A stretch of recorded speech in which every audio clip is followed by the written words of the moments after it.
Cahokia Conference matchup here at the Columbia Multi-Purpose Field. It's rivalry week. It's a big week. Everybody circles a game on their schedule, whether it's Waterloo, whether it's Freeburg, whether it's Central, and that goes for everybody. Everybody wants to circle that Columbia matchup. Freeburg's got it circled. We've got Freeburg circled this year. Alex Schlemmer and Jared Germain with you once again. Jared, we got the 3-0 Freeburg Midgets in town facing off the 2-1 Columbia Eagles. Yeah, looking for a good matchup here today, Alex. Freeburg coming in with a lot of firepower from last week, coming off a big win of Alton Marquette. But they come in with 3-0 with a big O-line that's going to run the ball a lot, so our defense is going to have to be ready for this one. I agree with you on that one. Defense has always got to be ready. We talked to Coach Germain tonight, so we'll get to that a little bit later on. But that feel that you get in the locker room, team just went back up to the locker room with about 20 minutes to go before game time here. That feel in the locker room tonight is something that you don't feel on every other night. Yeah, definitely. When you have Freeburg on your schedule, and especially in a year like this, it's going to be a little different playing Freeburg. You only have 6 weeks in a year, so it's going to be a lot different. You're playing them earlier than you usually do in the season, so it's definitely going to be a lot different for a lot of these players tonight. I agree with you there, and like you said, just a different feel. You got to come in tonight. You got to be ready to go from the snap. Last week we had a little bit of a slow start, but you got to be ready to go from the snap. Like I said, they're going to go up. They're going to get their last little bit ready to go, come back down. Whenever we played back in the day, I always remember, my sophomore year, we played at Freeburg. Big Alex Fricky was the quarterback. You don't want to talk about injuries, but it always seemed like something happened. Yeah. So whenever we had that. The Freeburg curse, I think it was called. Yeah. So we had that. We had the Freeburg curse. We play at Freeburg. We get the victory. We come back here my junior year. We got the lead. We're going good. Everything's what we want. We got a third and long just like we want, 13-7, and we bite on a hitch and go, and they score a touchdown. We lose. My senior year, Coach Horner says, I don't care if we got to win this game 3-2. We won 7-6. What are some of your memories of these games? I remember one of our first year actually doing the broadcasts. One of my favorite games I've ever watched probably was the playoff game that we did in 2018 whenever Columbia beat Freeburg here at Columbia. Sam Horner, I know, had a big game that game. He had a big interception that I remember right here on our sideline.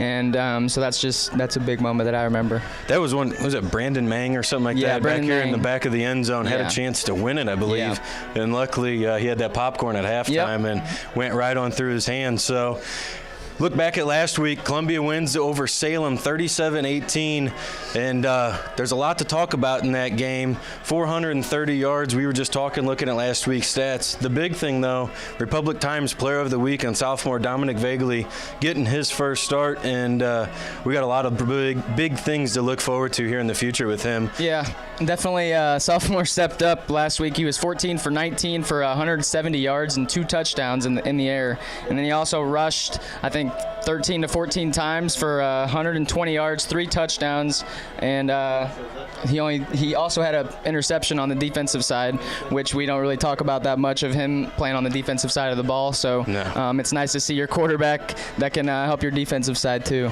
And that's a big thing. Not too many times do you see a quarterback playing safety anymore, and that's something that we got, and he's great at running the alleys, and that's just the huge thing. But like we were saying, 430 yards offensively, had a little bit of a slow start. No problem to that, down 6-0. And Coach Germain, he really didn't even give up that touchdown. We fumbled the ball at the 5-yard line. Maybe it was those sophomore jitters there, but fumbled the ball in the 5-yard line. They scored a touchdown. We're down 6-0. Go into halftime, though, and we're up 12-6. And then after that, Columbia didn't let off the brakes, and we just got to the end zone every time we wanted to, it seemed like, and had a great game. Yeah, definitely in that second half, too. When we started running with that heavy offense, you can see that Coach Horner got a little more comfortable getting the ball in the hands of London Little and putting him in the backfield a little more, which is very scary to teams, I would say, because whenever you have a guy like London Little you can put him in the backfield and move him as a running back and wide receiver, that's a lot scarier for defenses to see him in a lot of different positions. We got this week with a couple players talking about last week, and here's what they had to say about last week's games and now going into this week against Freeburg. I've been trying to kick forever, and Kendall's never let me do it, but he finally gave me the opportunity to last week, and I executed So hopefully he'll let me do it again, maybe this week or senior night. We'll see. We do have a big game coming up this week against Freeburg. It'll be a tough matchup, especially up front. We just got to get things done, execute. And then East Salton Wood River.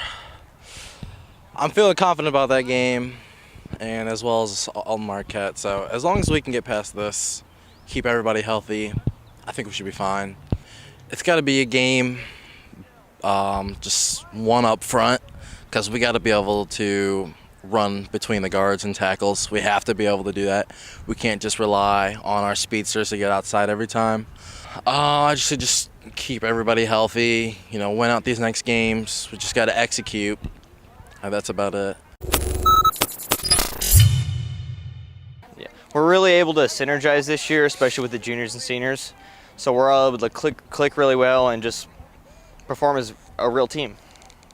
It's all about figuring out what the other team's going to do and how we can move around it. So watching film is definitely a great thing to do, as well as just talk to your coaches about what's going on and just figure it out.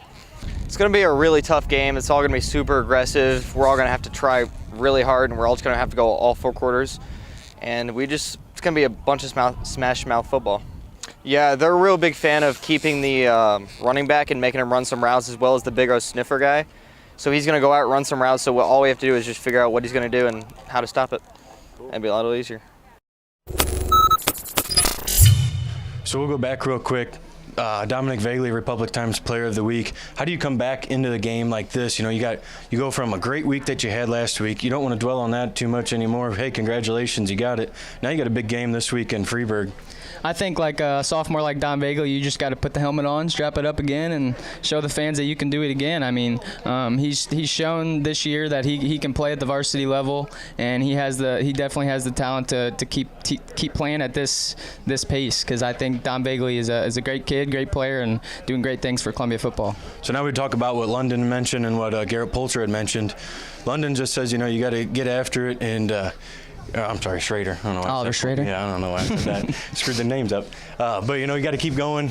Got to keep everybody healthy. London says that he can do whatever you want. Last week we got him 14 touches. We talked about that. That's huge to get a playmaker like that the ball that many times in as many ways as we can get London the football. Yeah, most definitely. And he also explained there that we have to be able to run the ball inside the 2 guards and the tackles because, as you've seen, whenever we get these guys out in space, London Little, McConaughey, Malding, they can do a lot of work. So if we can run inside a little bit, I think we could be a little more effective to keep their defense on their toes a little bit, and that could definitely be a problem.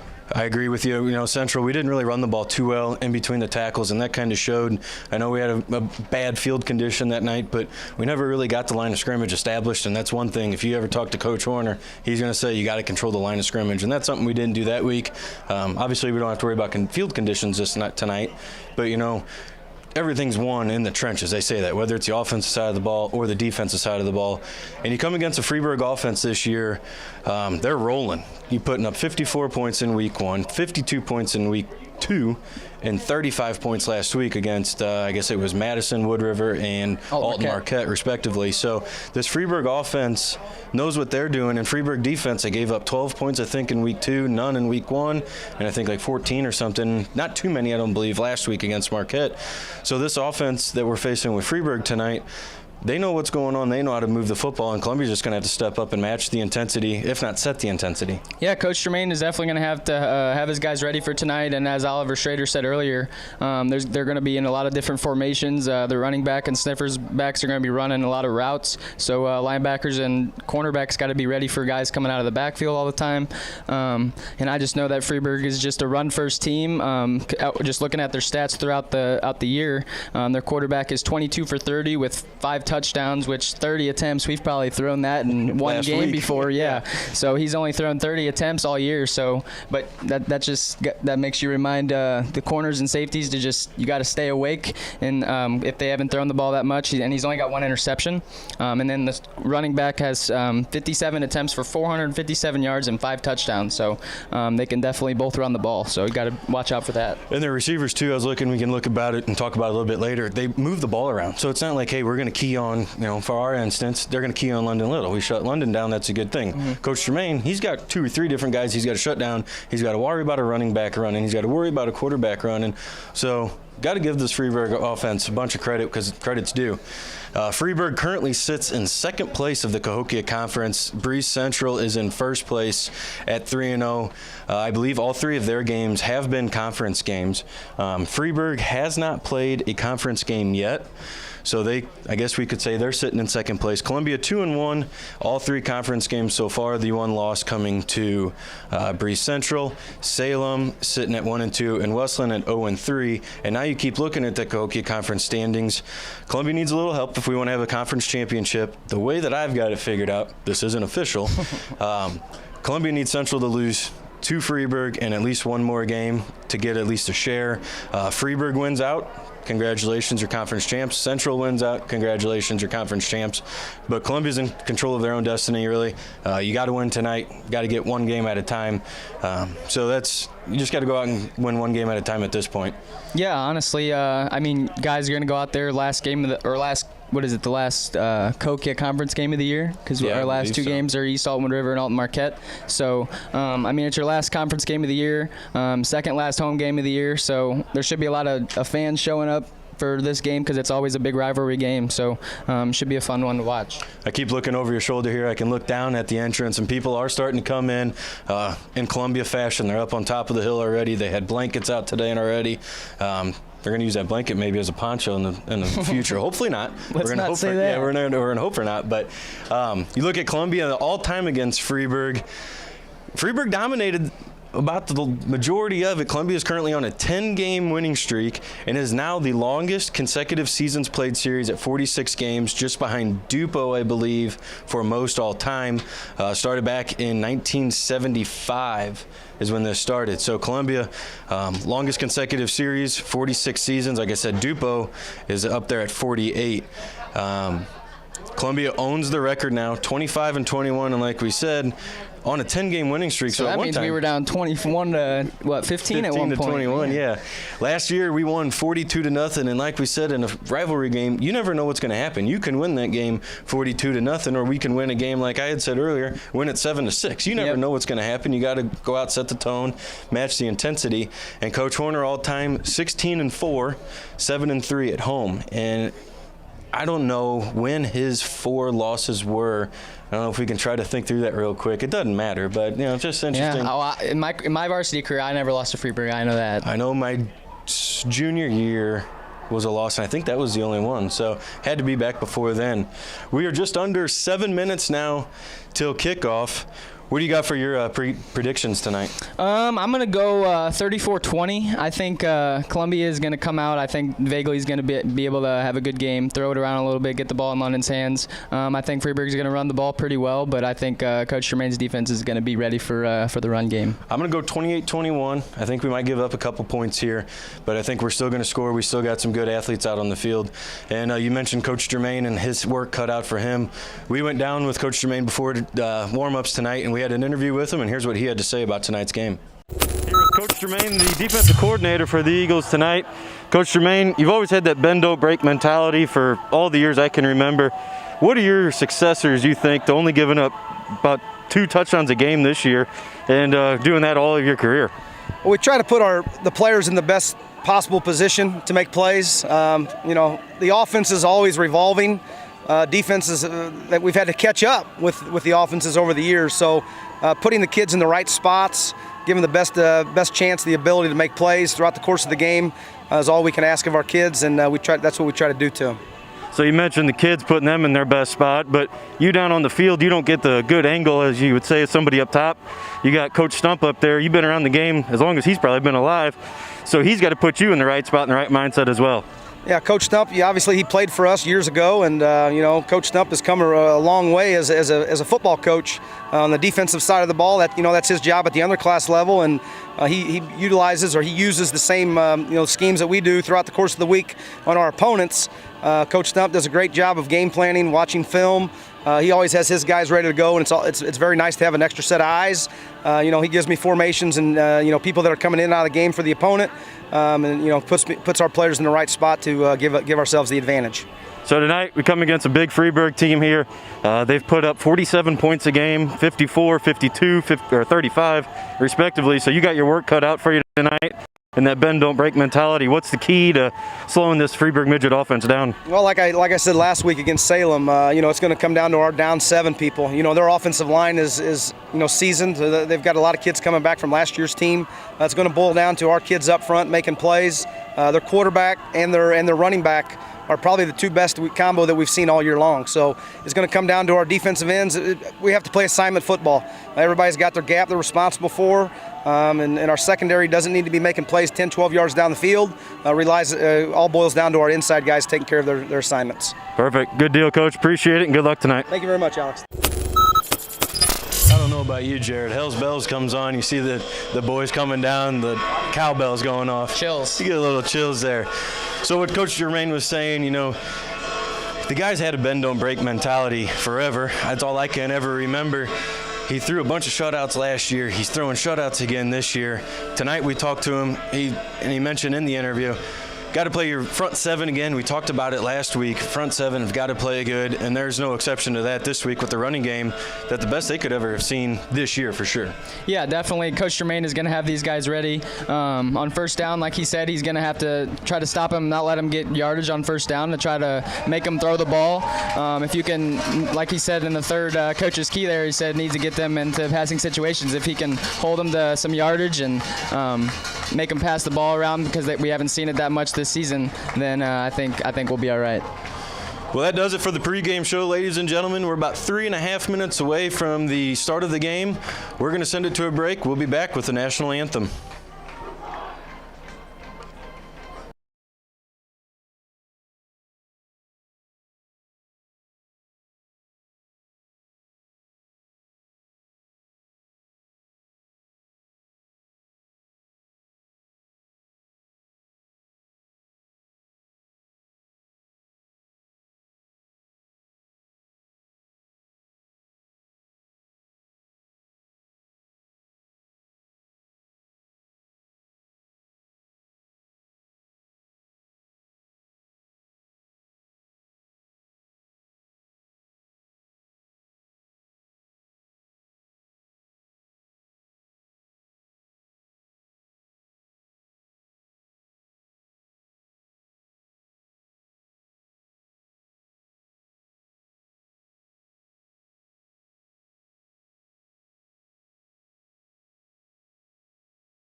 Hey, J-Rod, it's Eagle football time. Yeah, it is. We talk about this every week. Mr. Itursky has a heck of a band. You know, we go to other places and they got a little band that does well, but don't get me wrong. But Columbia, he's got it on every week. Week in and week it's out. It's almost like every week it sounds the exact same, and well, maybe it sounds better every week. I don't know. But I remember being a little kid, being a water boy down there, and I loved just it was so much louder down there on the field because you're right there, and even if you scored a touchdown in that end zone, that band would just be going crazy. So props to Craig Ratursky, and great job for having his band ready for all the home games. Freeburg won the toss, elected to defer, so Columbia will be kicking off. Coming out tonight in a new combination here with the uniforms. Blue bottoms, black tops coming out for the first time this year with the white outlining of the numbers in blue, and the white hats. A little bit different look than we're not used to seeing. I like it. Freeburg's going to come out white trousers, blue trousers, white top, and a gray matte helmet with a metallic F on it. Look pretty sharp down there at the field. Adam Wibbemeyer on to kick. He is leading the conference in kicks and yards, and he sends it deep. And it will be recovered at the 3-yard line, and it will be a reverse to the right side over to Freeburg sideline where Columbia is not going to be fooled, and they're going to sling him down. And it might have been a fumble on the play, Jared, and it is. Columbia football? Columbia football? Columbia football. He went to make the tackle. I can't see who came out with it. Meant to make the tackle and ripped it out. Well, what a start for the Eagles. Can't ask for a better start. Hey, we talked about you got to match the intensity. You got to set the tone. I don't want to match it. I want to set it. Setting the tone is nice. And did we get a new little down marker over there? We did. It's a light up one. Yeah. There's no missing this one. Got a little LED screen. I believe that was brought to you by the Columbia Quarterback Club. So the Republic Times Player of the Week from last week, Dominic Valey comes out with the offense, trips to the right side. He's going to send London in motion. It's going to be a fake. He's going to run up the middle. He's going to juke. He's going to make a couple men miss. He's going to gain about 6 yards. Good positive yardage, and he made a little move there for the Eagles offense. And that's something we're probably going to see a lot again this week. Don Bagley just using London Little and McConaughey to get the defense moving in one motion, sending those guys in motion, and then having Dominic Bagley pull the ball or give the ball off. But he did a great job there of reading it and pulling the ball and getting a couple yards. It's going to be the same formation, trips to the right side, doubles to the left, empty backfield. Going to be a bubble. It's going to be caught by number 2, Train. He's got the right side, and he's going to be just short. Great stalk block there by London Little. Really made that play get somewhere. That's complete there, and 2 Train. Looks like a personal foul on Freeburg. Going to be, we were already about, one or two yard line, so it's half the distance to the goal. We're probably going to have the ball on the half-yard line, I would imagine. Result of the play is a first down already. So it'll be 1st and goal for the Eagles. What a great start for the Eagles offense. Right on the 2. So it'll be 1st and goal from the 2. McConaughey will join Vaguely in the backfield as running back. Eagles are going to set up in a doubles formation. Freeburg's got 4 down linemen, 2 linebackers. Going to take the snap, going to hand it off, fake it to McConaughey. Not going to get anything as number 72 is in the backfield right away for about a loss of a yard and a half for the Eagles. Good read there again, but I think Vaguely just has a nose for the football when he's inside the 10 or 5 yard line. I think whenever he has the option to hand the ball off, he can run it himself, and he does a great job of putting his head down and trying to get the ball to that end zone. On the tackle there, Gabe Woodhams from Freeburg in the backfield a lot. 2 tackles for a loss with his 7 total tackles. Going to be doubles formation. Going to be a quick now out to the outside to 2 Train. He's got to make one man miss, and he can't. He's going to gain about a yard or 2. Brings up a 3rd down and goal from about the 2 yard line. Brings up 3rd down and 3. Haven't seen too much from 2 Train yet this year. He's 3 catches all year. He's already got 2 catches here in the first drive for the Eagles. Sniffer back to the right side. Columbia goes with the hard count. Bunch of people think that we got him to jump, but they say no. So it's going to be doubles to the right side, pistol running back with a sniffer back to the right side. Under 10 seconds to go on the play clock. They're going to turn around, hand the ball off to McConaughey, who's going to get to the line of scrimmage. He's going to keep fighting. He's going to get close to the end zone. They're going to mark him short. penalty flag on the play, thrown in the backfield. Columbia gets in the end zone. London's holding onto his face mask. On the play. If it is a face mask, it'll be another half the distance to the goal. Personal foul, face mask on the Midgets. First and goal, Eagles. And I could hear Coach Kendall down there already yelling heavy, so bringing the heavy set in here. Try to punch a early running Automatic first down. first quarter touchdown for the Eagles. See if we can punch one in here.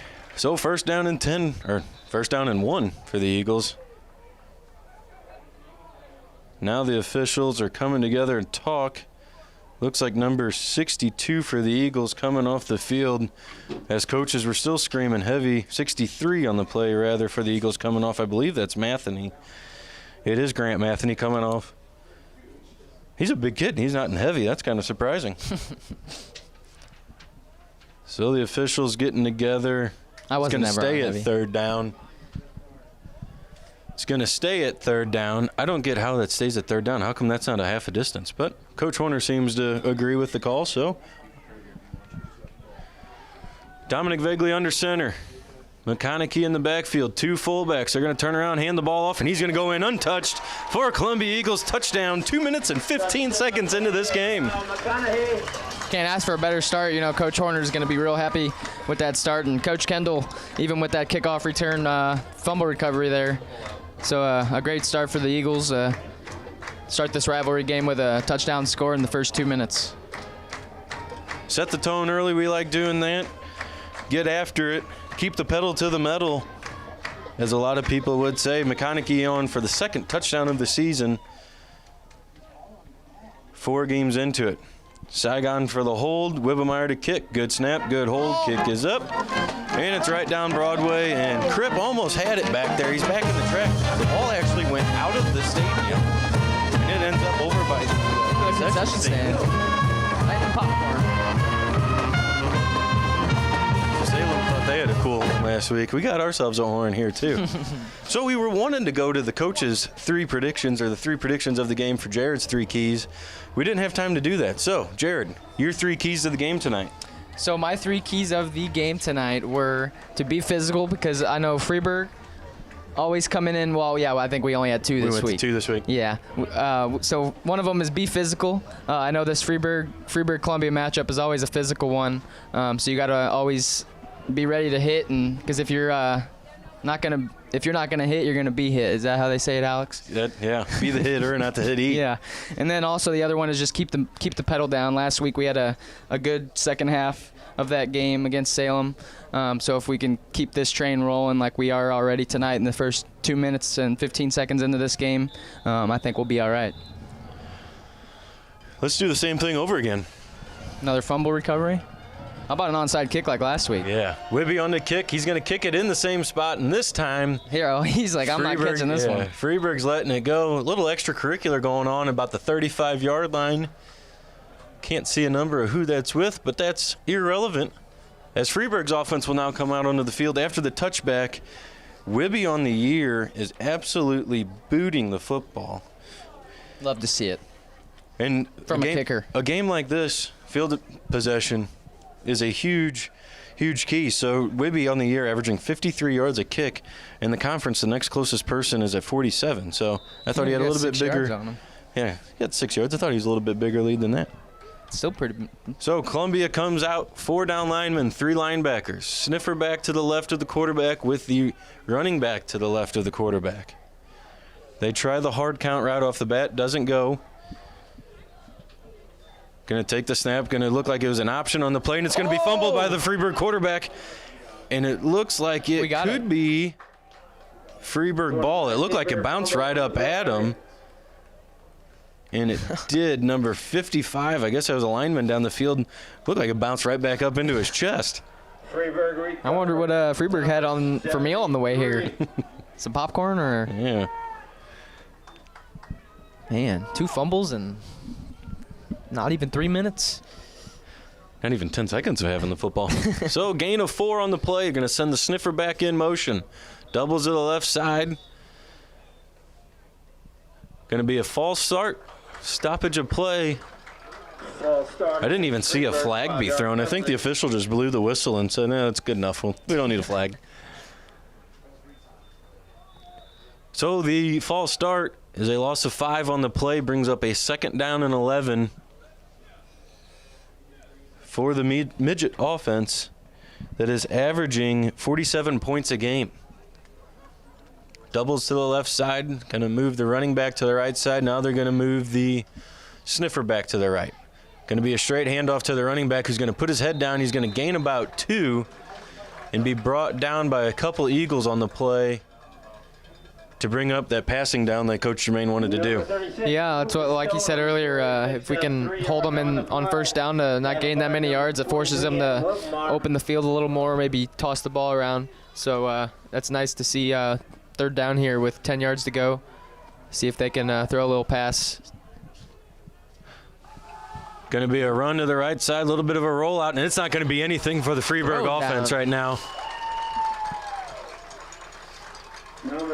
Number 15, Colin McLaren, it looks like, goes flying up to make the big tackle. McLaren, great job playing outside linebacker there, just forcing him outside, running right with him. And kind of slammed him on the ground, if you ask me, Alex. I mean, he looked like he got there in a flash. And Colin plays with a little bit of swagger. He does. He's got the intensity. I like it. So it's going to be officially a loss of 4 on the play to go back to a 4th down and 12. Columbia running a man onto the field late. It's going to be a low snap, but it is handled. Going to be a short punt. Way out of bounds. And get way out of bounds.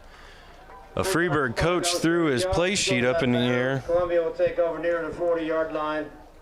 So, field possession once again for the Eagles offense, starting at the 40-yard line. Great field position for Coach Horner's offense, and that's the best thing you can ask for right there. Great field position, start a good drive with a 7-0 lead. Columbia offense averaging 32 points a game. The only low-scoring game that we had was at, say, Central on the mud pit of a field, where we were only allowed to score 12 points that night. Motion man is London Little. He's going to have to make a couple men miss. He makes 1 man miss, trying to fight up to the line of scrimmage. He's going to lose 2 on the play. Freeburg did a good job of just stringing that play out. Yeah, great pursuit there by number 55 and number 1 here for Freeburg. Just flying down the line, and London Little's going to have a lot of people looking out for him this year, the rest of the year, since they know how much damage he can do. So great job there by Freeburg to get in great pursuit of London Little. Empty backfield, doubles to the right side, trips to the left. McConaughey and Wibb to the right side, and that's where Dom's going to look, but he can't get the ball out, so now he's just going to have to tuck it and run, and that's what he does. He's got a lot of open field. Good stalk blocking by Wibby. That's a gain of 25 yards and good for another Columbia Eagles first down. He likes to fake a throw after he gets past the line of scrimmage all the time, and he still faked the linebacker out. I know we've seen him throw the ball past the line of scrimmage probably twice already this year, but he's a sophomore. He's still learning, so but great job there by Vegley to use his feet and get 30 yards downfield and get a first down inside the red zone for the Eagles. Columbia enters the red zone. Great job by Wibby right there, running his route, getting down the field, turning around, becoming a stalk blocker, and gave another 5 yards on the play. McConaughey was trying to get out there to stalk block, just couldn't get out there for him. Trips to the left side. We're going to hand the ball off up the middle to McConaughey. A missed block by the Eagles there, and there was nobody other than that guy who made the tackle. If he makes that man miss, he might have himself a touchdown. Yeah, and going back to what London said in the interview, he said we need to be able to run inside the tackles and the guards. And from looking early, we haven't really been able to do it. We ran outside a couple times, so we'll see if we can start getting the ball on the inside a little bit. Trips to the left side, rolling out to the left. He had a guy at the sticks. Now he's going to turn around. Reverse the field. He's going to make 1 man miss. He's going to keep his head down, get down to this 5 or 6 yard line. Looked like he had London right at the sticks, but hey, I'll take that just as much. It's like Houdini out there. It's not good, so we talk about running inside the sticks. Kyle McConaughey coming into tonight, 35 attempts for 156 yards, 4.5 yards a carry. You want a little bit more out of that if you're starting running back whenever something like that's going on. Yeah, definitely. And he's not the biggest guy out there, so I know Coach Horner likes getting him out in space and letting him use his feet a little bit. So we'll see if Coach Horner can get him inside the tackles tonight and see if he can get some more yardage. Heavy for the Eagles, 3rd down and 3. He's going to try to get in between those linemen. He's going to gain about 2, bring up a 4th down and short. Run the same play again. Conning here on the carry, picks up 2 yards on the We got play. about 2 yards to go, 1.5 yards. Is that a long 1 or a short 2? I'd say a short 2. Short 2, okay. Yeah. Yeah, because, if you only gain 1, you're not getting the first down. You need to go for the 2. Looks like Coach Horner's debating on maybe calling a timeout here to talk about what he wants to do here on this 4th down play. I didn't expect this out of him. I didn't either. This Solid. early in the half too, but looked like Coach Horner's gonna burn a timeout. First quarter here on 4th and 2, right at the 5-yard line. So timeout for the Eagles here. We will send it to a break, and we will be back for the big 4th down and 1 from Columbia.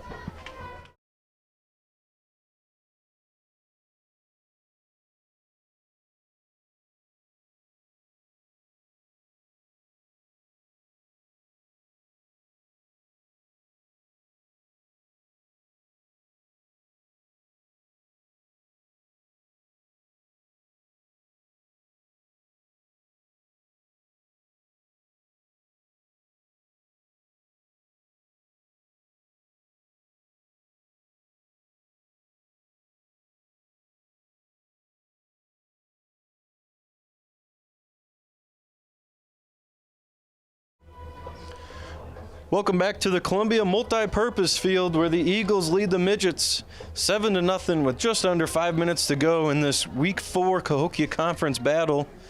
Alex Schlemmer and Jared Germain here tonight, and Columbia talked about it, and they said, you know what, let's just kick the field goal. Let's get the points. Make it a 2-possession game here early in the first quarter.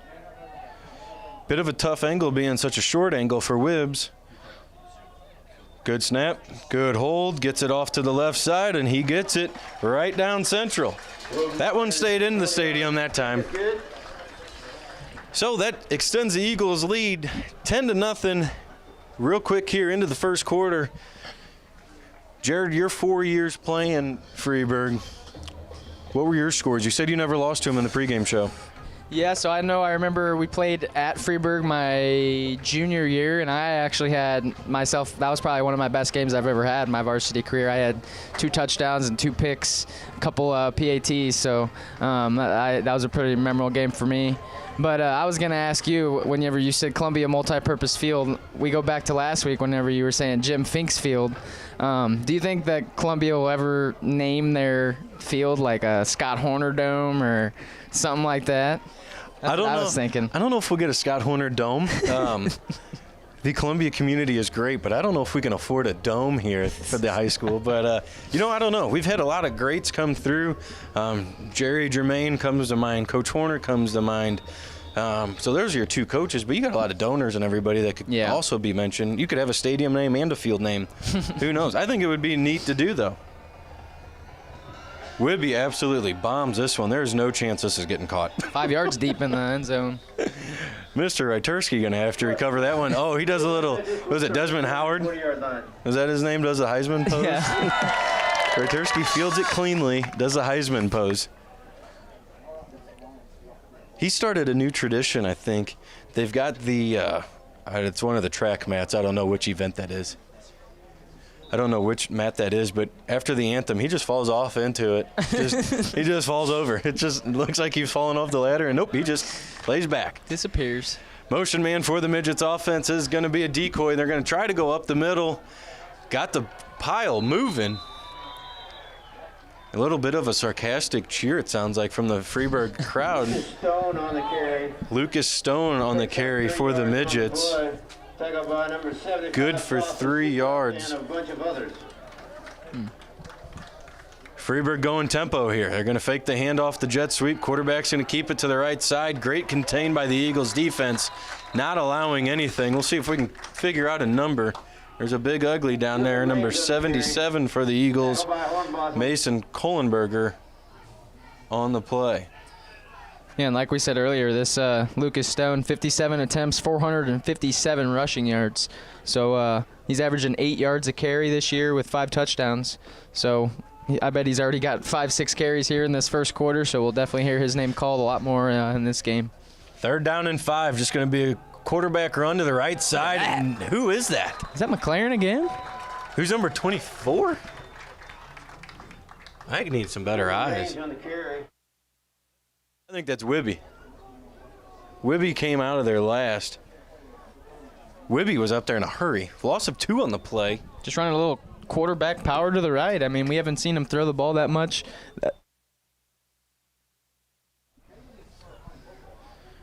Number 24 on the night is Oliver Schrader, typically number 22 in the program. The black jersey, number 24. Coach Germain told us about that before the game. I forgot. Columbia goes for the blue block, and it doesn't work. This punt's a little bit better for Freeburg, though, as it will get a good Freeburg roll. And it will be in Columbia territory. Coach Germain just yelled up to me before the game, "Hey, Schlem, Schrader's number 24 tonight, not number 22. I went to the field. Kendall tells me, "Hey, Schrader's number 24 tonight, not number 22. I look over at you for looking for 24, and you're like, God, there's not a 24 There's no on 24 in my book. I'll go ahead and take note of that now. So the Eagle offense will have 54 yards ahead of them with 3 minutes to go, leading this game 10-0. Going to be a tight formation here. Double running backs. Dom slips on the play. Wanted the bootleg, and you look over here. He had 2 train would have been wide open in that secondary level there. I don't know if that was a blitz there. It looked like number 6 here, the linebacker for Freeburg, kind of blitzed through the middle, and 55, the down lineman on the left side. The right tackle would have to be taken care of. He just slipped around the left side, and right whenever Dom bootlegged out to the other side, that guy was just waiting for him there. So no gain, loss of about 6 yards there. Downen was that linebacker that came in, 6 tackles on the year. Doubles with a single running back. Dom's going to have to move around again. He's going to pump fake, try to pump fake again, and gets absolutely stuck at the line of scrimmage. Vaguely on the carry, no gain on the play. He got absolutely crushed. Looks like number 53 on the play. That's probably the biggest hit he's had all year. Corey Hill. That was a pretty big hit on Dom Vaguely there. So that brings up a 3rd down and 16. And that's the negative with having a rushing quarterback, to where you don't want him to do that stuff to where that could cause injury.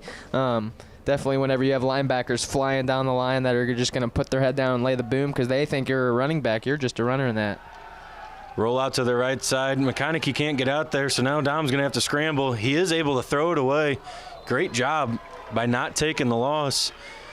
You can't fault Dom on that play. You can't fault McConaughey on that play. They just brought the house, and linemen really couldn't get contained on there for the Eagles. Yeah, and great job by Vaguely to not try to put his head down and try to do too much, try to gain more yards to where he couldn't get that first down.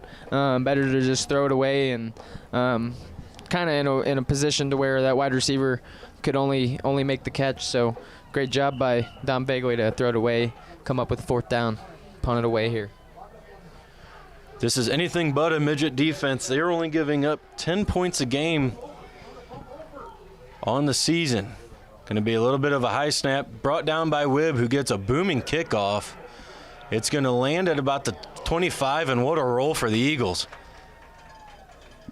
Wibb just kicked that ball from the 30 to the 15. Good job, Coach Kendall. 45 yards down by the Eagles. Freeburg will take So over Freeburg to the takes next over line. at the 16-yard line with 1 minute, 35 seconds to go in the first quarter of this Week 4 matchup. Like I've mentioned before, Freeburg average score 47-10, Columbia average score 32-12. 2 evenly matched teams on paper if you look at it. It's been all Eagles so far. Leading 10-0. Doubles to the right side, sniffer back right. Going to be a play-action pass. Looking for a deep ball down the right side. And doesn't have anything. Now they're going to go down the middle. Almost for a loss of yard. Yeah. Quarterback dropped back about 6 to 8 yards there. It's like the outside receiver ran a little snack route, but when we got back to the line of scrimmage for a no gain.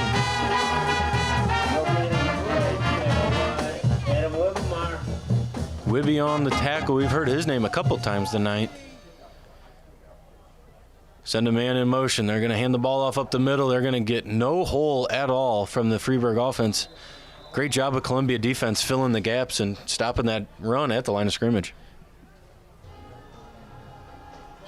Who was that? Mason Kohlenberger. Picks up 2 yards on the play. Yeah, Coach Tremaine emphasized our big guys are going to have to be ready this week because that run game is something we haven't seen all year. So you're definitely going to have nose first football and have a nose for the football. Pass to the left side is what the quarterback wanted. He wasn't able to get it. Great job staying home by a Columbia defender. McLaren again. Great job going from quarterback to linebacker and laying the boom when he needs to. Great job, though, staying home. Everything went away from him. He stayed home. And if he's played quarterback before, he's got a little bit of those smarts to where he knows where too much is too much and too far is too far. So right there, he's playing outside linebacker, and he knows whether to force it upfield or if he wants to just stay home. He stayed home, and great job for McLaren to make a tackle there and force for fourth down. That'll be the end of the first quarter. Columbia leads it 10-0. We will head to a break and be back with second quarter action after this.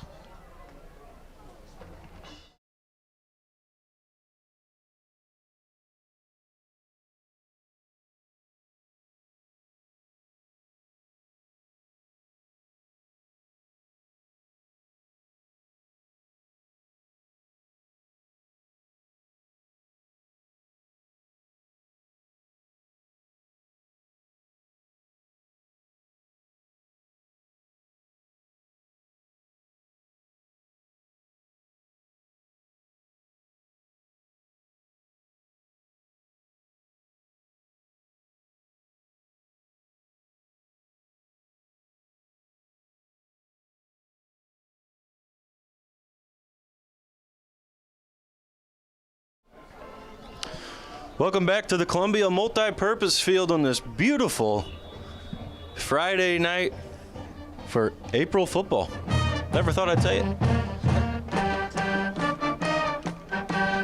London Little will be set up at the 50 to receive the punt. Spiraling punt, wave for a fair catch at the 50 is where London catches it, and that's where the Eagles offense will take over. Just had a listener text, and it makes a lot of sense. When we're up here, you don't really think of the game on an in-depth feel. You just kind of see what happens. You talk about it. Listener just texted me and said, too long of routes, quarterback needs to stay in the pocket. I kind of agree with that, though. I mean, it seems like he has no time to do anything and hasn't been able to get much going at this time. Yeah, we tried a couple bootlegs there and vaguely tried a bootleg out of that one that you saw, and there was already 2 or 3 guys right in his face, so we'll see if we can throw the ball downfield a little more. Sending London in motion. We're going to run the quarterback draw up the middle. Going to be brought down by 2 midgets on the field. Gain of 2. Brown Bagley on the carry, picks up 2 yards on the play. When you have London, you can use him as a decoy just as many times as you can get him the football, and that's what Columbia seemed to do the last couple nights. And yeah, definitely, we haven't really heard or seen London Little's name a lot so far in that first quarter. So, Freeburg doing a great job of kind of shutting him down, but I'm sure we'll hear his name called a lot more by the end of this game. 4 down linemen, 2 linebackers for the Midgets. Going to be a rollout to the right side. Going to go back across the grain to McConaughey, who's going to get a block or 2, and he's going to hit a man. Penalty on the play. I like it. So it's a gain of 10. Good for 10 yards on the play. Penalty flag on the play going to be against the Midgets. Out of bounds. Usually gets chippy. Personal foul on the Freeburg Midgets. A Columbia fan wanting the Freeburg player to be thrown out of the game. I think that's a little excessive. I think he's okay for now. Don't do it again, though. So it's going to be a gain of 15 tacked on to the already 10-yard gain. Personal foul, 10 yards. And I remember when Coach Horner first came out with that play. He came out with it my junior year. I don't know if you guys ever ran a play like that, but What's it called? Bulldog. Nope. So it's like it's just a throwback all the way to the other side, but after this play I'll explain it. Double tight, 2 running backs looking to the end zone. He's got a man over to the right side. I think that's McConaughey. McConaughey makes a great catch. Great in adjustment. for another Eagles touchdown, second touchdown of the night for McConaughey. Made a great adjustment on the ball. It was kind of thrown to that perfect ball by Vagley to throw right to the pylon. But McConaughey was a little bit more on the inside, but great adjustment to go behind his shoulder a little bit and make a great catch. Very athletic play there for Kyle McConaughey. It's one of those kids, watching him from freshman year rather, this year's a junior. He's somebody who makes the game look easy. He's very fluid in what he's doing. It's like a natural ability. On for the PAT. Good snap, good hold, kick is up. And it is good. Good. 17, Columbia, 0. Oh, Crip just kept it from going into the woods. Into the wilderness. Into the wilderness, as we say here in Columbia.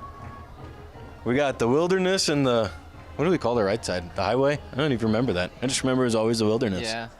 Away from the wilderness. Yeah, kicking away from the wilderness.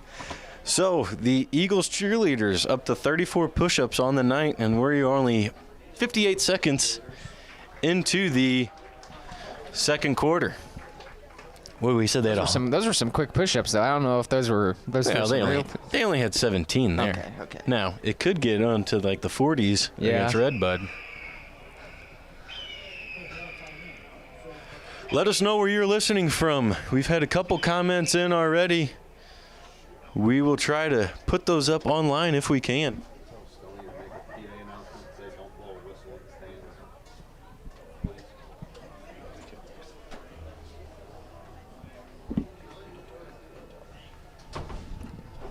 Wibbenmeyer getting ready to kick this ball away to Freeburg. 17-0 here for Columbia. Not quite going to make it to the end zone. He's going to catch it around the 10-yard line, and he's got a wall of blockers on this right side, but looks like somebody's going to squeeze in there like Colin Seigan and number 3, Bryce Hildebrand, were able to squeeze in there and make a tackle on that kickoff. As Freeburg's offense will come out with possession about the 22-yard line. No blowing whistles in the stands. No blowing whistles in the stands. You didn't know you couldn't blow a whistle in the stands? Freeburg offense doubles the right side, send a man in motion to the left. Going to have to stretch it out wide, and they're not going to be able to get anything out of it. An Eagle defender in on the play again. Going to be a loss on the play. I think that one was Wibby on that. Might have been Schrader. I'd say so far, Coach Germain's defense has came ready to play for this run defense. A quick snap by the Midget offense. They're going to gain about 5 and a great tackle. We've talked about it many times out of London Little. He just goes for the ankles. So low, and that's something that's pretty smart whenever you're a cornerback, because you don't really want to go up high. I know a lot of the safeties like to go up high and make that big hit, but not me, Alex, not me. I'll go low and I'll just get you by your shoelaces. Doubles the right side, sniffer back right, 3rd down and 8. Going to be a quick snap to the quarterback. Got a slant across the middle. Man was open. Threw it low and behind his receiver, and that's going to bring up a 4th down. 3 and out for the Eagles defense. Quick 3 and out. Great job there on first down, like Coach Germain said in the interview. If you can hold them to that first down and not get 2-3 yards and force them to pass the ball, and like we've seen, our secondary has been ready for when they've put the ball in the air. So great job by defense here to be ready for Freeburg's formations and all these plays that have been thrown at them so far. London once again at the 50-yard line, 10 minutes to go in the first half. Freeburg gets the punt off. It's a pretty good punt. Going to get a Freeburg bounce, and it's going to go inside the 40-yard line to officially the 38-yard line, where the Eagle offense will come back out onto the field. We would like to wish a happy 82nd birthday to Adam Wibbenmeyer's grandma, who is in attendance with us tonight. So happy birthday. Happy birthday, Adam Wibbenmeyer's grandma.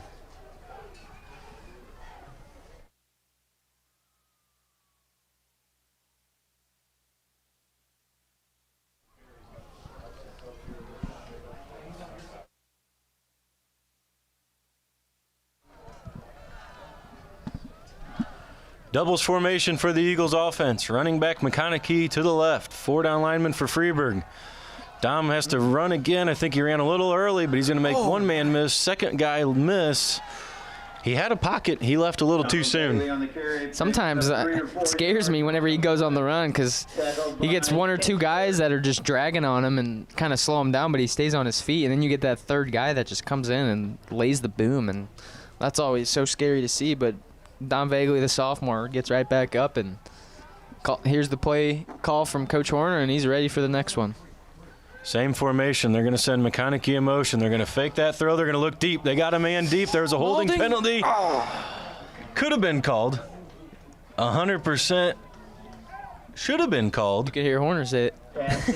You can hear Horner saying he held the whole way. And Maulding, he turned around right away. That's when you got to put your arm up in the air when you're Maulding. Fall on the ground, something, cause a scene.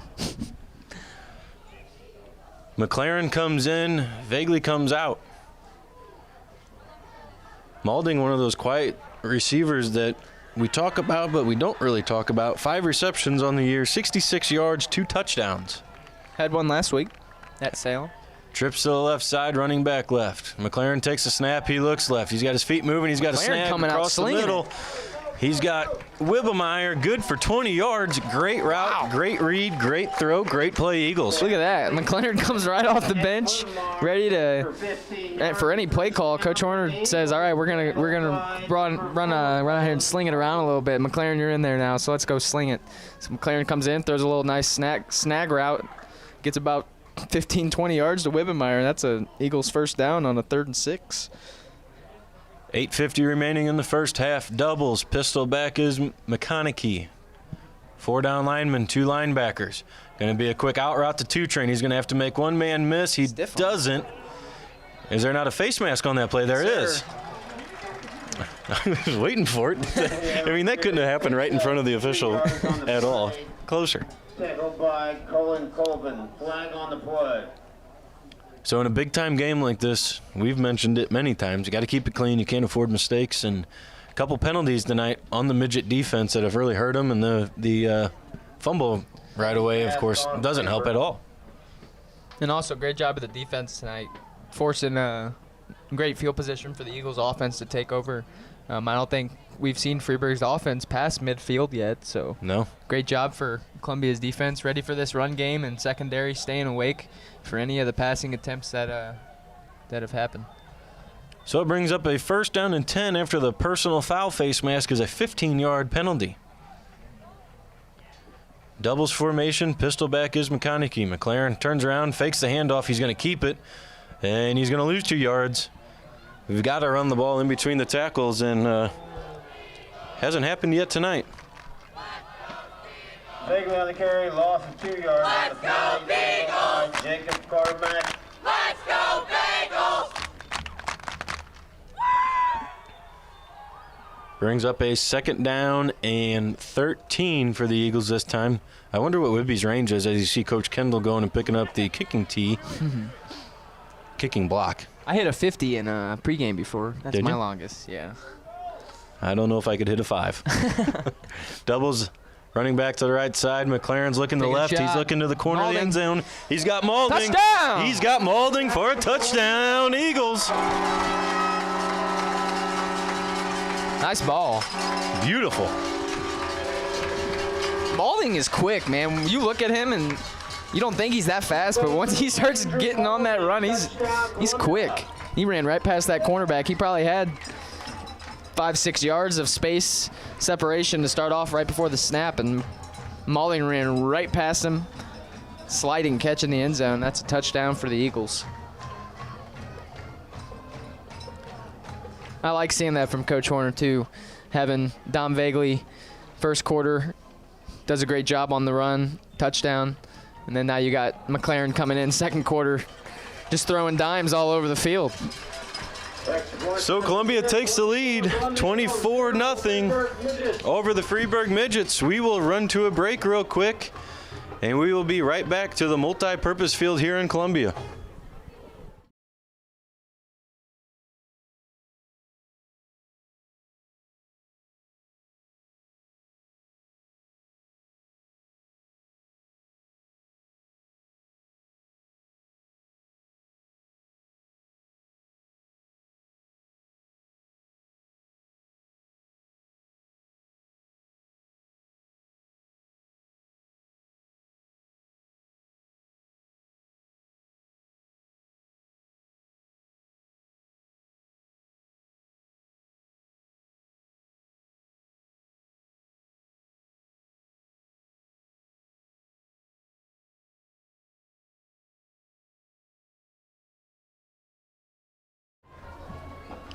Welcome back, ladies and gentlemen. We're number 20, Andrew Malding, with the big reception for another Columbia Eagles touchdown to extend their lead to 24-0 over the Freeburg Midgets. Wibb on the kick towards the Wilderness. Sends it booming, and it's going to be caught at the 5-yard line. Let's look for a reverse. It's going to be a fake reverse this time. Saigon trying to chase. Columbia loses contain. Got one man to beat is the kicker and Wibb's going to make the tackle. There he is again, making a savior tackle, like he did last week against Salem, where a guy busted one and kicker was the only one to make the tackle. But that's something we've kind of seen this year on our kickoffs. On the ones we get a touchback, yeah, it's nice, but on the ones where they catch the ball about around the 10-15 yard line, we have guys that get down the field, but get too far down the field. Yeah, they run right past the guy, and they're running right up the middle, and there's no one there. So that leaves Whitby, the last guy to make a tackle. Low snap to the Freeburg quarterback. He's got a scramble. He's got a hitch route that he completes, and it's going to be swarm tackled by 4 Eagles led by Oliver Schrader, McLaren, Polcher. And there's a lineman on there, number 73, Tom Kenningstein. With the big interception he had last week. Big boy catching the football. Doubles, running back to the left side. He's going to run a little flare out to the left side. Quarterback's looking right. He's looking into the end zone. He's not going to find anything. He's going to have to run. He's going to gain a couple, and I think he's got enough for a Freeburg Midget first down. Might be the first one of the night, I think. One of the few. Picks up 6 yards, a first down for the Midgets, tackled by Colin McLaren. This Freeburg Midget cheering section over there making some noise. They got him lined up from about the 10-yard line all the way down into the end zone. Oh, I'm sure you know it. Anytime you're at Freeburg, it's always a loud venue. Same formation once again. They're going to hand the ball off up the middle. He's not going to get touched for about 5 yards. Gain of about 5. Freeburg, whenever they start moving the football, they go. A little bit of a tempo, too. Yep. Yeah, they get going. They get on the ball. Their linemen are set and ready. They get the play in, and everybody gets set. Quarterback's ready. Going to be a rollout to the left side. They're going to run a corner route into the corner, but nothing's there. Got a chance for a sack. The Eagles defense does, and they get it. 3rd down and 7 now. What are you doing here if you're Coach Germain? You bringing the pressure, or are you going to lay back? I think he's going to bring the juice. But he's going to have one guy stay in the end zone to let nobody go past you. You have one guy just waiting in the end zone. But we'll see what Coach Germain can draw up here. And send a man in motion. They're going to hand the ball off up the middle. They're not going to get anything.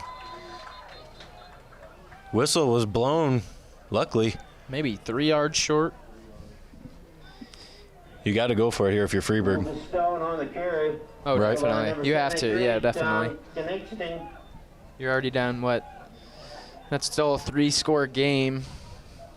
You got to get all 2-point conversions with the touchdown. So, I mean, yeah, you almost have to here with a 4th and 5. Watch the football. Here comes a hard count. Columbia is not going to budge, and Freeburg coach walking down towards the official where he will call a timeout. I'd like to see the Eagles cheering section get into this a little bit more. I liked when they used to let us down there on the field. I know a couple years ago they were allowing the students to stand right under the goalpost on the side of the Wilderness, but I guess that is no longer a thing. Eagles student section over there in their black attire along with the Eagles team this week. Blacks usually only get brought out once a year and then maybe the first playoff game, right? Yeah, they were on like big games. I know my senior year we would use one we used it for the Waterloo game, which was a big game, and then homecoming, and then senior night. I know we did.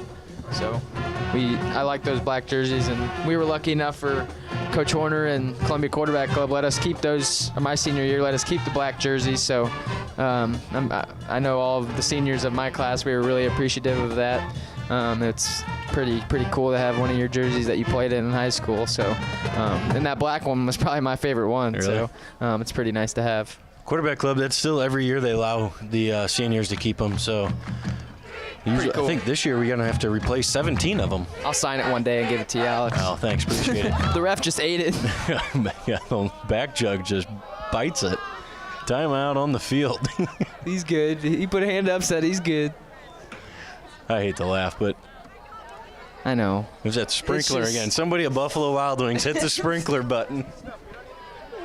Like we haven't had enough rain already. So we'll try it again. 4th down and 6.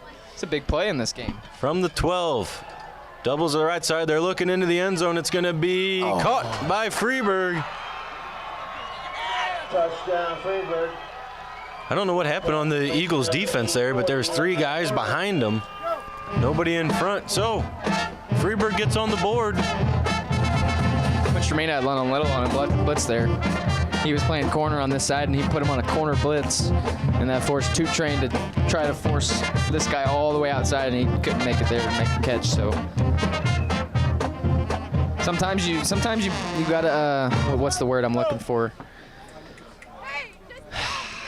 It'll come to me, Alex. Yeah. It'll come to me. In the 4th quarter. Yeah. High snap, they get it down, and it is good. So that takes the score 24-7. Pretty good drive there by the Freeburg offense. Set up by that good kickoff return they had that went to about the 25-yard line. Yeah. So we talk about that, and I had mentioned with Coach Jermaine earlier and just talking to him throughout the week, doesn't give up a score against Redbud. So then you go to week 2 at Central, give up 18 points, the team does, but one of them was a pick six. So only give up 12 points. Give up 12 there, and then last week we gave up 18, one of which started at the 5-yard line, and I think another one started inside the 15 or 10. Yeah. So really, he's only given up 3 defensive scores this year, and you can't be mad about that.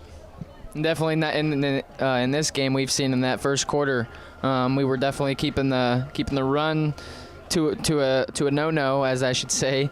But our D linemen and linebackers are doing a great job of getting down the line and filling the gaps, and front seven's just filling every gap there is, filling all the lanes and making plays, making tackles, and that's all Coach Jermaine can ask for with a run-first defense, because I know a lot of these corners and safeties can get a little boring, or not boring, can get bored whenever it's just a run, but you got to stay awake all the time, like we just saw there with a nice pass there from their quarterback for a touchdown. McConaughey and Little are going to stand next to each other, and it will be kicked, and it will be recovered by the dangerous London Little from the 20. He's going to try to get to the sideline.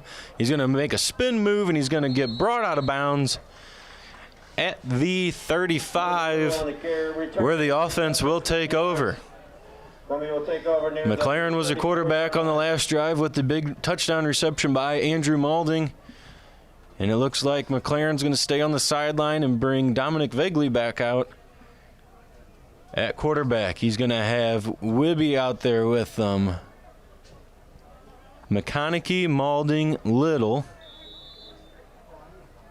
and a sniffer back. Can't see a number out of that, though. Man, this can put defenses in a bind, bringing 2 quarterbacks in every other drive. 3 down linemen, 3 linebackers for the Freeburg Midget defense. McConaughey takes the handoff and makes one man miss, makes another man miss, tries cutting back upfield, and he's going to be brought down by a bunch of Midget defenders. Carey picks up 3 yards on the play. Tackled by Caseburg. Yeah, and like I said, having 2 quarterbacks that could do 2 different things, having a guy with an arm like McLaren, like we saw in that last drive, he came out and probably threw 4 or 5 passes, and one of them was a touchdown.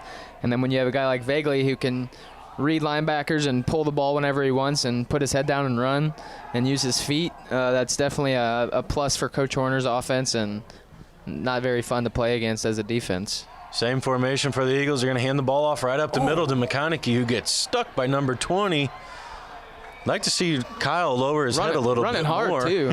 He was running hard right through that hole, though, but I don't think he was ready for that safety to step up and lay the boom on him. But Gain of 4 or 5 on the play brings up a 3rd down and 1. Columbia up to the line of scrimmage. I'm going to say a hard count here as quick as we just moved.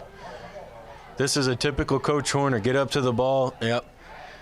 He gets up to the ball real quick, runs the hard count. Now he sees what he's got. Coach Baker, I'm sure, telling him what's going on. 4 down linemen, blitzing linebacker up the middle. They're going to hand the ball off to McConaughey, who's going to get enough for the 1st down.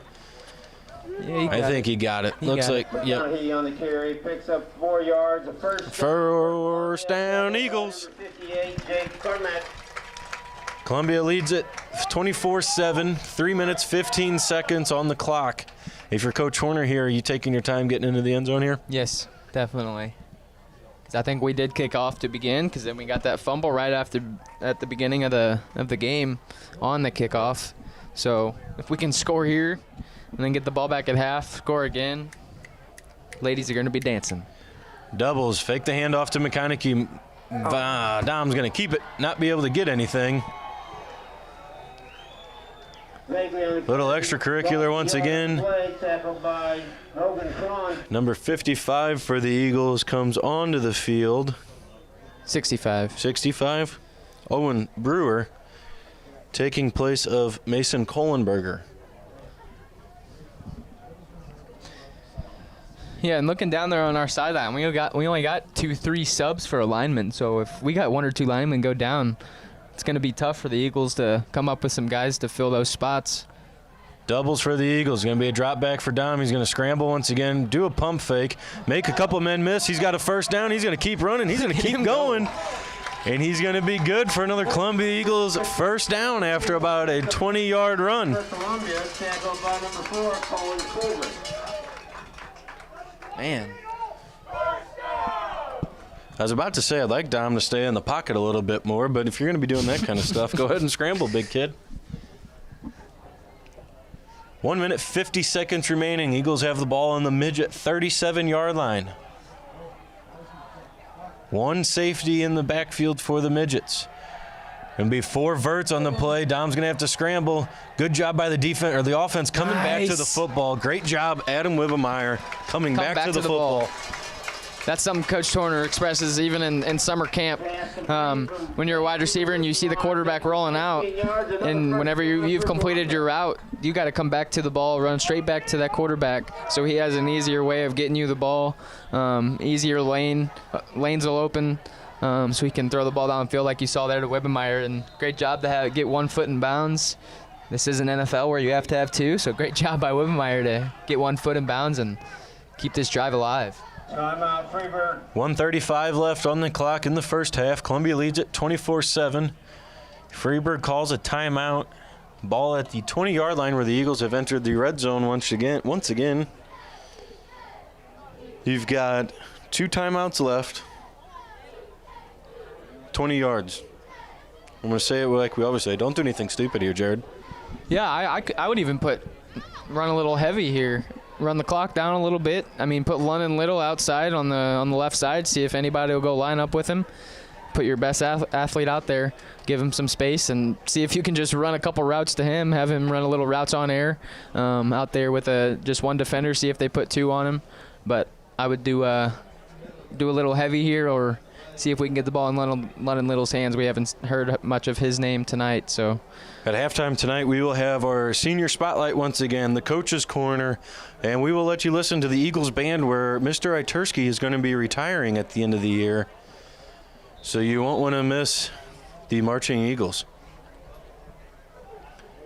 Going to be an empty backfield this time for the Eagles. Trips to the left side, doubles to the right side. Going to throw across the middle where there's Wibbemeyer. He's going to make a big run, and there's going to be a penalty on the play. That might have been Malding. That was Malding. Good job, Malding. Hey, that's the route that Wib runs all the time, that little snag route right in the middle. From Hagley to Malding, complete for looks like 13 yards and a first down. God, Malding's quick. Malding's fast, man. All Jared wanted to do is run heavy, and I guess Jared gets what Jared wants. Malding comes off the field. Heavy comes onto the field. Got a little bit of heat lightning, I'm going to call it. To our left side over the Wilderness. Late substitution for the Midgets. Ball at the 2.5, 3-yard line. Columbia in heavy formation. Turn around. They're going to fake the handoff. Nobody on this side of the field. Good for Columbia Eagles. Touchdown, Dominic Vagley. I could have called that because I saw last time whenever we were in heavy down here on this right side of the field, whenever he handed the ball off to McConaughey, I saw there was no one on the other side of that field. Vaguely could have pulled the ball and literally walked into the end zone. So I bet you one of those coaches, maybe that extra set of eyes up here, Coach Stump or Coach Baker, maybe said that down there to Coach Horner and let him know. But great job by Vaguely to just get around the end and get in the end zone for a touchdown. Little bootleg. Webb on for the kick. Good snap, good hold. Kick is up, and it is no good. Drilled, though. No good. 30 Columbia, 7 Freeburg Midgets. Pulled it to the left side, it looks like. Wind's starting to pick up right now. And it looks like it's rain coming down. I think that might be all the pollen right now, though. Yeah, I think it is. I mean, that is crazy. Oh, that's going to hurt some people's eyes with some allergies. I know that. I'm glad I'm not out there. So the Columbia Eagles, with the missed PAT, go up 30-7. 1 minute, 24 seconds to go. Great job there by the Eagles getting into the end zone there. Coach Germain, don't give up a late score here. You could have all the momentum going into halftime and a great half, offensively and defensively. Yeah, I haven't seen too many mistakes from the Eagles. Not too many. I don't even think have we had one penalty yet? Knock on wood. On our side? No. I know Freeburg's had a couple personal fouls, couple face masks. I don't think Columbia's had any penalties, so we've cleaned up on those. Good to see that.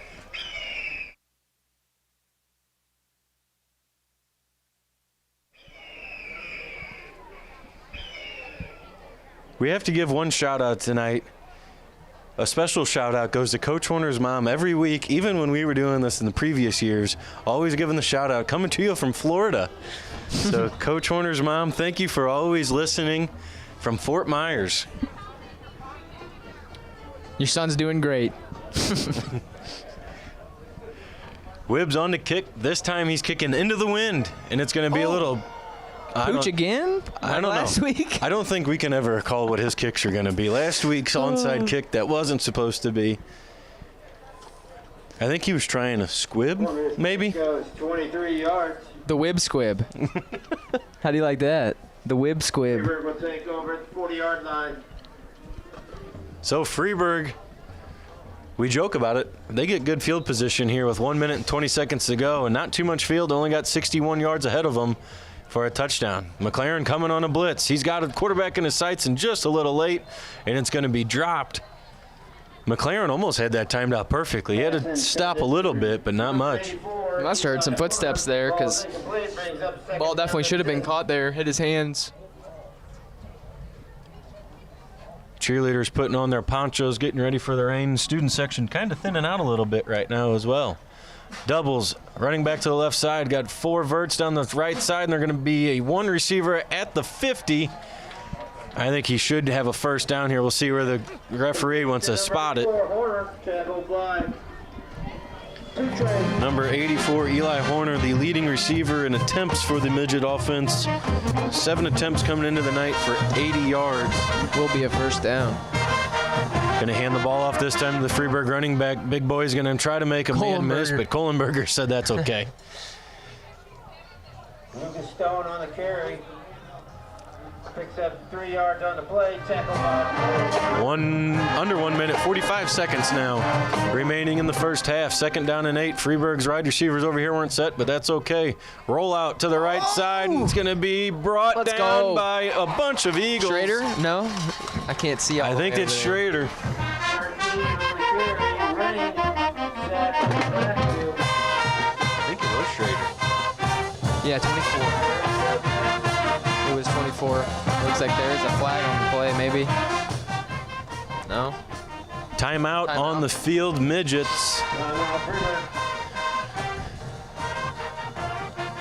So 3rd down and a country mile. We'll call it 16.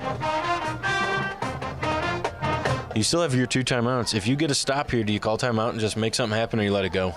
Maybe try to get a field goal or something. I know Wibby's got a good leg, and it looks like, I don't know which way is the wind blowing. Wind from looks Wilderness. Like yeah, so it might be in his face, but he's got a strong leg. So, I mean, if you got some time with a timeout, I mean, it's always worth a shot. And when you got an athlete like London Little, I mean, he can make anything happen in one play. So I think if you get a stop here, call a timeout. Coach Jermaine doing a great job. He wanted passing downs, didn't want to give up yardage on first down. He's doing his job tonight, as are the rest of the Eagles. It'll be a pass play for Freeburg. Quarterback wants to rear up, and he can't. He's going to have to be contained by the Eagles. It looks like led by number 24, Oliver Schrader, and number 23, Adam Wibbemeyer. Gain of 5. I think they're just going to let it run. Fourth down and 9. Fourth down and 9. Clock still running, 10 seconds. They'll probably just run one more play here to end the half. You got McConaughey and Maulding back deep, 2 train with them. London Little and Dominic Vagley, and they're just going to chuck it deep, and he's going to chuck it all the way to the end zone. 5 yards deep, where it will fall incomplete. So at halftime, the Columbia Eagles lead this one 30-7 on a much anticipated Cahokia Conference matchup here between the Eagles and the Midgets. We have a 15-minute halftime break plus the 3 minutes of stretching and warming up for the teams. So we will be back after this with the Coach's Corner and the Senior Spotlight.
Horns up already. Horns up. Horns up. Okay. Roll. Resume. March. Hut. Hut. Ready. Hit.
While the drummers play it. Yes. Go there now in the end zone. You mean ice cream sandwich? Yeah, ice cream sandwich. This is the dance.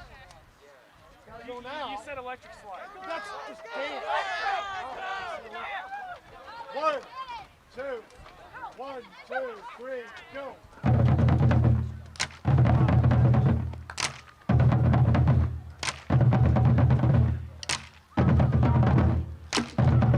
Spread out!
Welcome back, ladies and gentlemen, to Columbia's multi-purpose field in this Week 4 matchup between the Columbia Eagles and the Freeburg Midgets.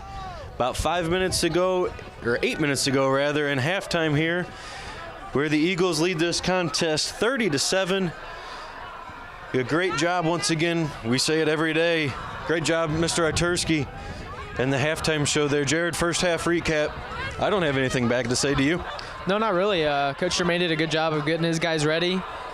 He knew that this was going to be a run-first game for his defense, and his defense obviously has came out ready to play, and we were ready to go off that kickoff because we recovered a fumble in the first 10 seconds of the game and punched in a touchdown in that first 2 minutes of the game there. So Columbia was already off to a really good start in the beginning, and I'm looking forward to a great second half here for the Eagles.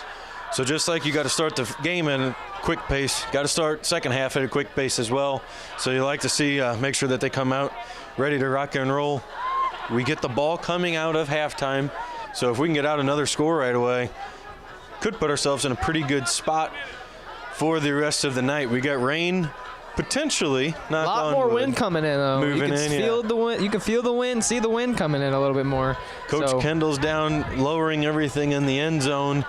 We've got the end zone cameras down there, so he's lowering that stuff so that it doesn't take a tumble. We've got equipment over in the room next to us, coach's equipment. It's taking tumbles.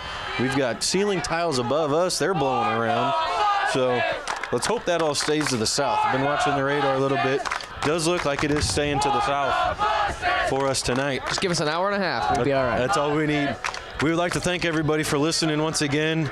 We feel wonderful up here right now as the last couple weeks we've been working on cell phones, 2 cell phones last week, 1 the week before. We've got good clarity. We've got good internet. We're hardwired in. And my lips aren't that chapped anymore. Yeah, last week at this time, you were in with a ski cap on, gloves, all bundled up.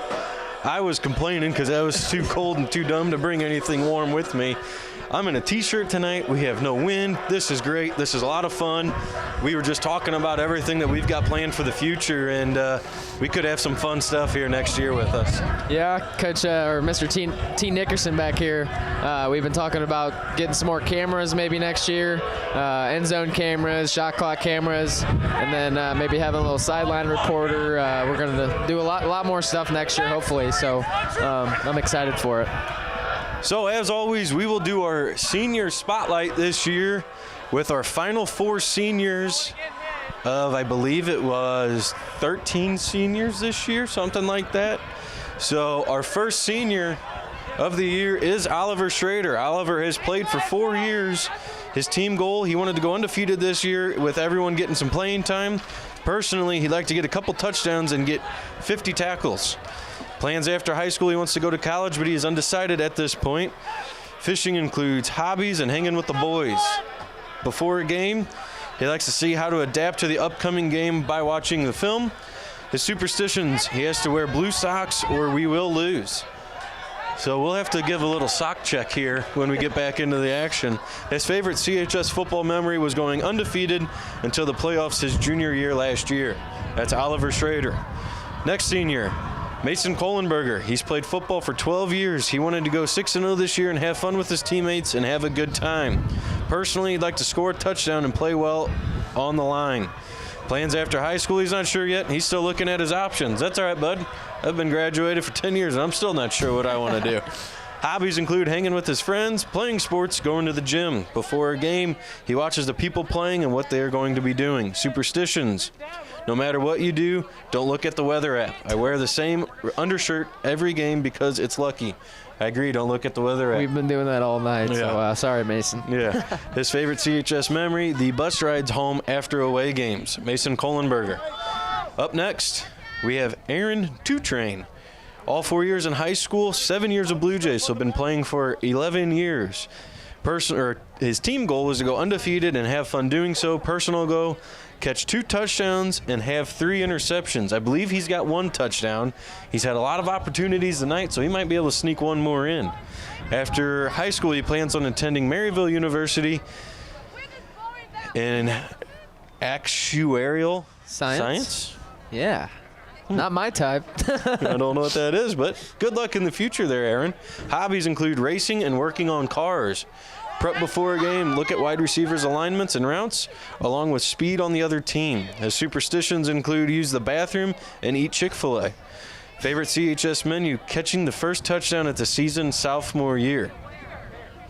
Aaron Two-Train, ladies and gentlemen. And finally, tonight we have our Coach's Corner. The GOAT. Well, the GOAT. Okay, we'll call him the GOAT. Coach Kendall. Coach Kendall started at CHS in 2014. This is his 7th year coaching. He's the varsity assistant and special teams coordinator. He's the underclass head football coach. He teaches 8th grade math. Hobbies include golf and getting together with his friends. That is Coach Kendall. Coach Kendall is still a state record holder at the IHSA for kicks. I believe it was a punt. Yeah, I think it was too. And he'll tell you that a million times. Yeah, he says he still has the cleats. Yeah, I bet he does. There you go. There's the rest of his stuff. Prep before the game, he likes to look at the formations and tendencies to see if there are any patterns where a team may be tipping their hand. Superstitions, sit in the same seat for team dinner, keep things light in the coach's office. Left shoe goes on before the right shoe. Now, when he says he keeps things light in the coach's office, rumor has it he will print out pictures of himself, of Coach Horner, of Coach Germain. Print them all around. And he puts them everywhere. So heard a bunch of stories about that. His favorite win as a coach, any win against Waterloo is a favorite win of mine. Also, any conference win. And finally, his favorite thing about coaching, passing on his passion for football to the next generation of players in Thursday's special teams practice. Those are the best, man. Coach Kendall is passionate about just about everything he does. He does it all out. And on the special teams side of the field this year, he's done a pretty good job with every aspect. Kickoffs, kick returns, PATs, you name it, he's got them on point and ready to rock and roll.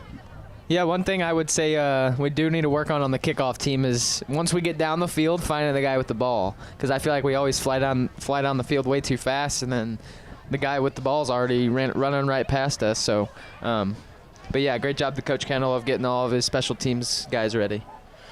We are going to head to break right before kickoff of this second half. Columbia leads at 30-7. We will be right back.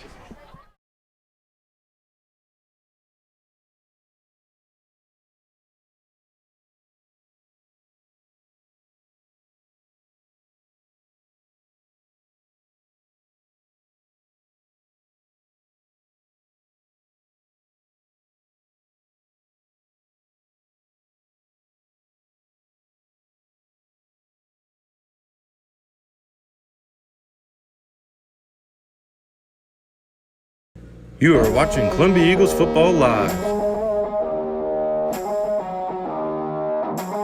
Columbia High School and the athletic department would like to thank all of our sponsors for their generosity. When going out, more so than ever, please consider shopping local and supporting the businesses that have supported us.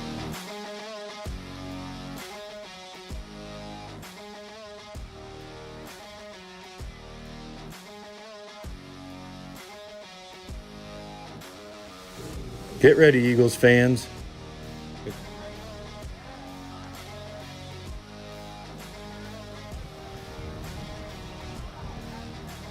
The Midgets.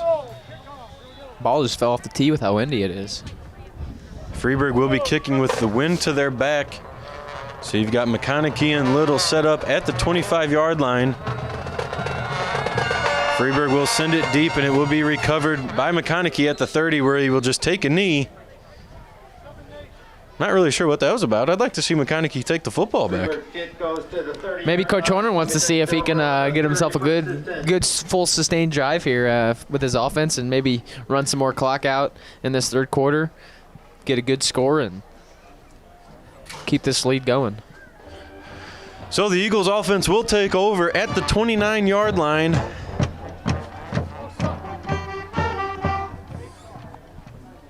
In the second half, doubles to the left side.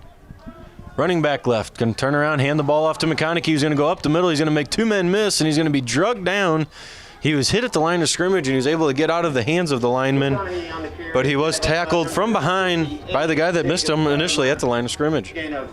Konicke's got some quick feet there. Once he gets past that first line, he likes to use that little hesitation, jump a little bit.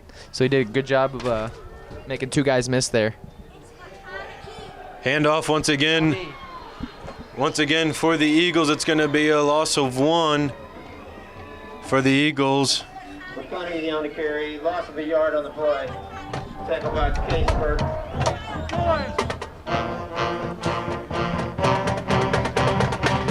We have a Freeburg parent, or a Columbia parent, trying to figure out pronunciation. She started with us, went to Freeburg's coaches. Now she's got only one more window to go down there. So, 3rd down and 8. Doubles to the left, empty backfield, trips to the right side.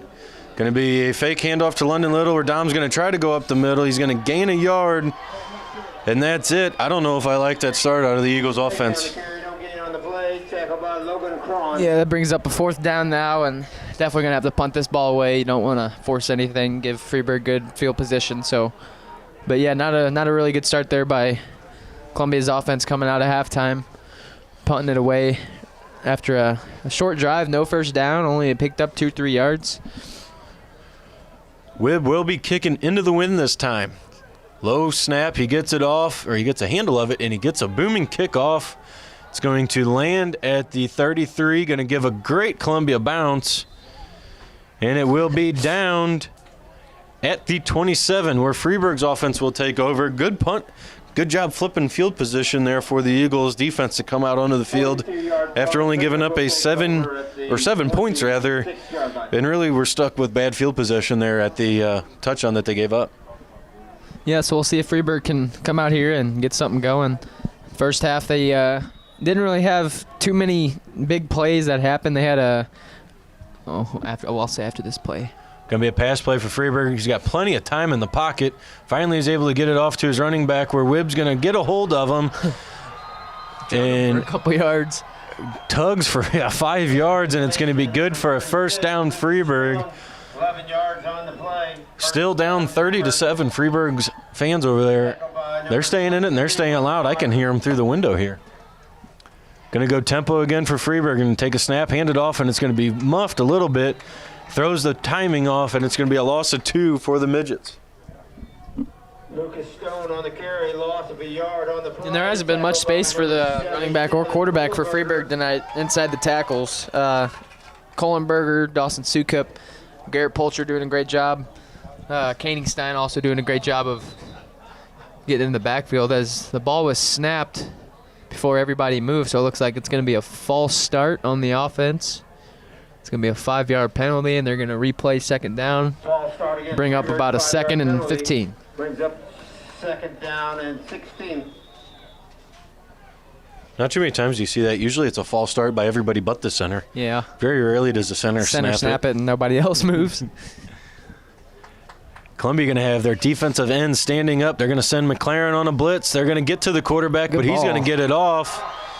It's going to be a 15-yard gain. Going to bring up a 3rd down and 1. Good play by Freeburg. Good little out route there. Quarterback dropped back 3-4 yards and slung it out to his left side. Put it in a spot nowhere else could grab it but his receiver, and great catch there to bring up a manageable 3rd down and 1.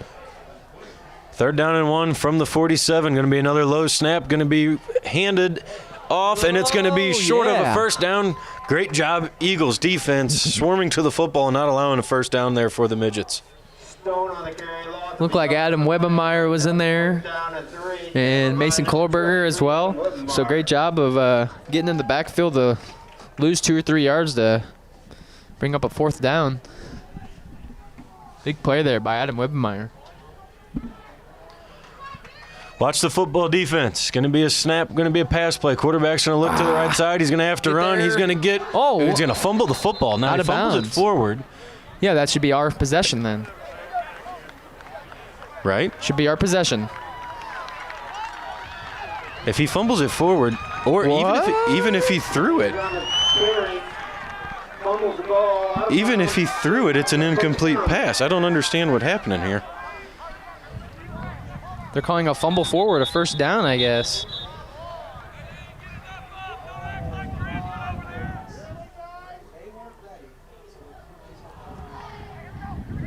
So on that play, there's a lot of confusion. Still, coaches are still confused. Freeburg was trying to run tempo. Can we not challenge it? I don't think we can challenge it. I think we have the only camera angle here from that. So now, my argument here, Freeburg's coaches over here next to us are saying that we weren't ready. The side judge over on our side wasn't even ready. So now you can also say that this is on the officials. That play should have never started. Because, yes, we weren't ready. We didn't have all of our guys on and off the field, but they weren't set either. So there should not be a penalty here. He fumbled the ball out of bounds. If he fumbled it, if he threw it, whatever it might have happened.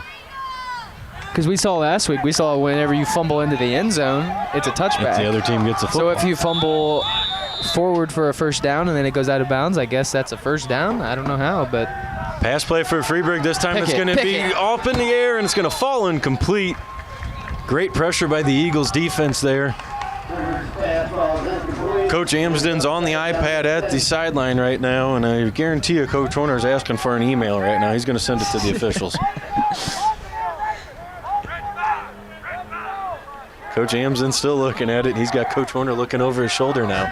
Brings up a 2nd down and 10 after the incomplete pass. Doubles. Quarterback's going to set up. He wants a slant down the middle. There's your pick.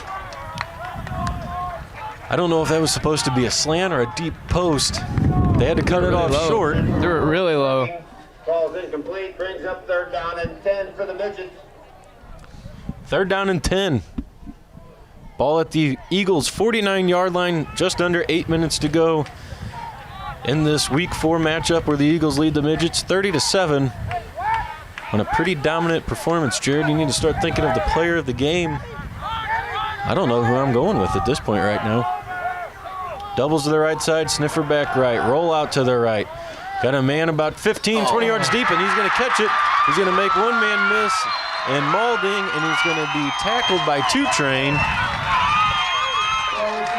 I was thinking maybe Andrew Maulding we could get. Yeah, I like that. He had a big touchdown catch earlier.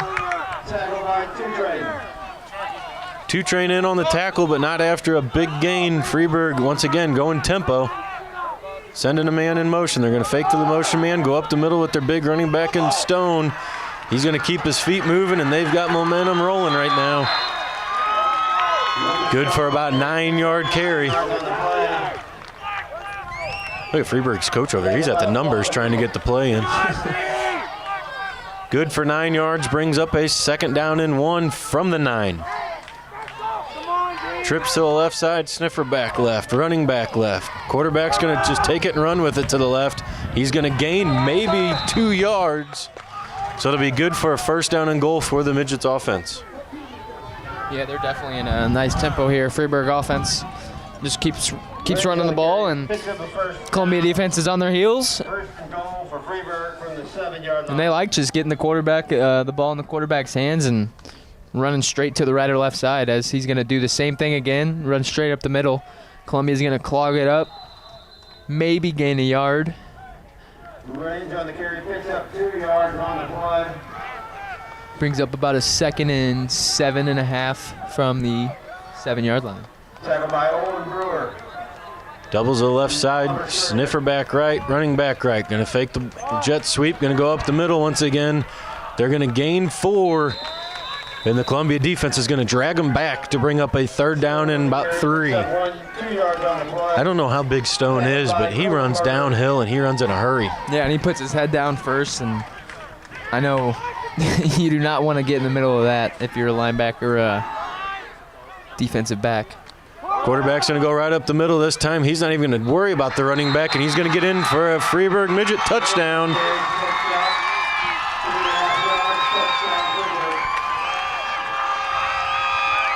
I'm still trying to figure out what happened at midfield. I am too. I think Amston is too. He's still looking at that down here. Well, can't do anything about that now. Freeburg gets into the end zone. Get in there. Let's go, boys. Low snap. It is recovered. It is kicked. And it is good. So Freeburg gets up onto the board 30-14. We will head to a break and we will be right back after this.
Welcome back to the Columbia Multipurpose Field. A freshly finished multipurpose field this year. That eagle's pretty cool. I'm a big fan of the eagle. It has grown on me. I don't like change typically, but that eagle has grown on me. It's the only Columbia eagle like that you'll ever see in your life, Alex. Only eagle you'll see in your life. Well, unless we change it. In 2 years. So Columbia leads at 30-14. Freeburg's going to send it deep. Going to be a little bit of a squib kick, and it will be recovered this time by McConaughey, who's going to recover it and run. Last time. He's going to get up to the 40-yard line. Still a little bit of hesitation. I don't know if he was waiting on some blockers. Regardless, he gets it up to a 40, and I kind of like that. Now we need the offense to do something different. Yeah, last possession couldn't start anything. I don't even remember what plays we really ran. I think Vegley ran run up the middle, couldn't get anything. Ran one outside with McConaughey. He couldn't really get much. So I think we went 3 and out for 2 yards. Yeah, so we got to see if Horner can get the offense going here and maybe get a little momentum going. Doubles, running back to the right side. Freeburg sending their middle linebacker up the middle. Going to be a now route out to the right side where it's 2-train on the recovery. He's going to gain about 7. A good positive yard. I do like that. Pass complete to 2-train. Close to 10 yards. Coach Horner calling for a new formation. He's got Schrader coming onto the field. And coming off is 2-train. Yeah, he took an awkward fall on that. He was wanting to get off the field, and James was just screaming at him to get down. Yeah, he took an awkward fall on that tackle over there on the sideline. Guy kind of grabbed him by the helmet a little bit, and your cleat can get caught real easily in that turf. So, got to watch out. Looks to be 2-train down on the play. James Sepich working on him. Like London mentioned earlier in the game, we wanted to make sure everybody stayed healthy tonight. Hopefully. Knew it was going to be a physical one too. So, like I said, my sophomore year, I'll never forget, it was Fricky. I don't remember. Alex Fricky, I think, was his first name. Running towards Freeburg's sideline. Nick Seitz was in pursuit of him. Fricky cut back across the field, and one of our linemen came down on top of Nick Seitz's leg. Snapped it, yeah. I remember that. I was here. Coach Beat, I remember he went out and somebody, I think it was Coach Germain, said, Beat, how bad is it? He goes, well, it looks like a lightning bolt, not very good. So there was that one, and then the next year we're playing here at home. Justin Andersack makes a tackle on a kickoff, and when he did, Derek Hornbossel hit him in the arm. Arm was backwards. Yeah, and they were laying on the ground, and Justin looked at Derek and said, hey, man, you just broke my arm. My arm's broken. Yeah. So it always is a physical game. 2 running backs, sniffer back to the left, split outs. It's going to be a pulled handoff that time by Vegley. Fooled everybody. Coaches up here in Freeburg were saying they're going wide, they're going wide. And that's something that's something huge for that Columbia can use whenever you got a guy like London Little. Getting him just going in motion, it makes the defense think he's going one way, and it makes the eyes go straight to number 28. Columbia going tempo this time. Now this time they're going to fake the handoff again. Dom's going to get to the line of scrimmage and be brought down at the line of scrimmage. Looks like the middle of the field is wide open. We just can't get there. Schrader comes off. Bryce Hildebrand comes on. I would think we're going to go with an empty set based on that formation there. Trips to the left side. One receiver to the top of the screen. McConaughey to the bottom by himself. Going to be caught this time by London. London, make a play, bud. Come on. Oh. London's going to make a couple men miss. Whoa, whoa, yeah, there. thank you. Thank you. Oh, yeah, thank you. So there was... Got to be disciplined.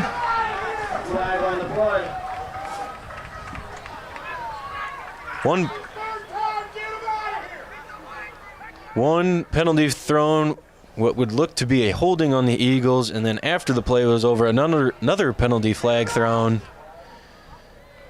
That one on Freeburg.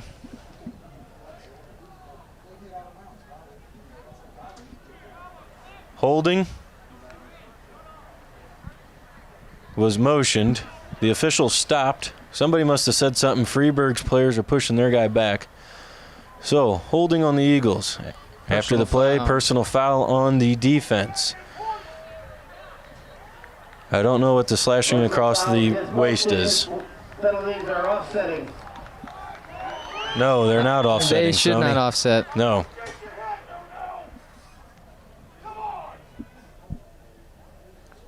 I believe that they're not offsetting. They shouldn't be because it's an holding is and a holding call is only a 5-yard or 10-yard penalty, and a personal foul is a 15-yard penalty. But it was after the play, so we should still get 15 yards since it was after the play. We need Gene Sterator up here with us. So Stoney said that they're offsetting. These games do get chippy, Alex, and you know it. But they are not. Freeburg and Columbia, it's always a chippy one. So we only gained 5 yards out of it. So after all the confusion, 1st and 10 Eagles. 4 down linemen, 2 wide linebackers rather. Offside or false start rather.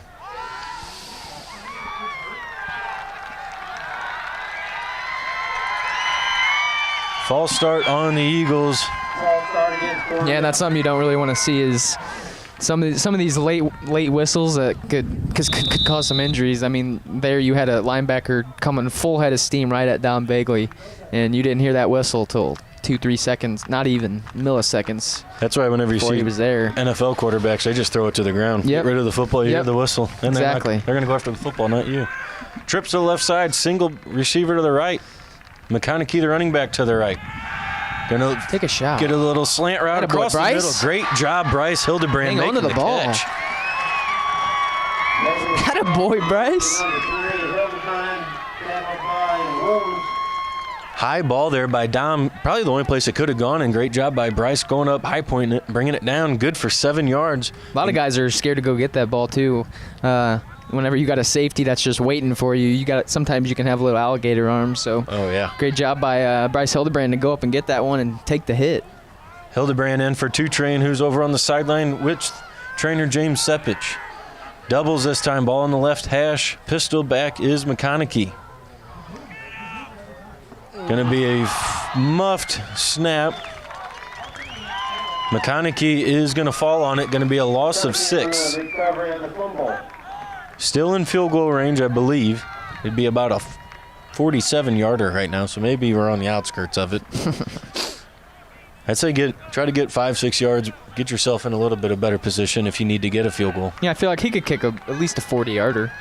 Still a 2-score game. Columbia leads at 30-14. 3 minutes to go in the third quarter. 4 down linemen, 3 linebackers. They're sending one on a blitz. It's not going to be picked up.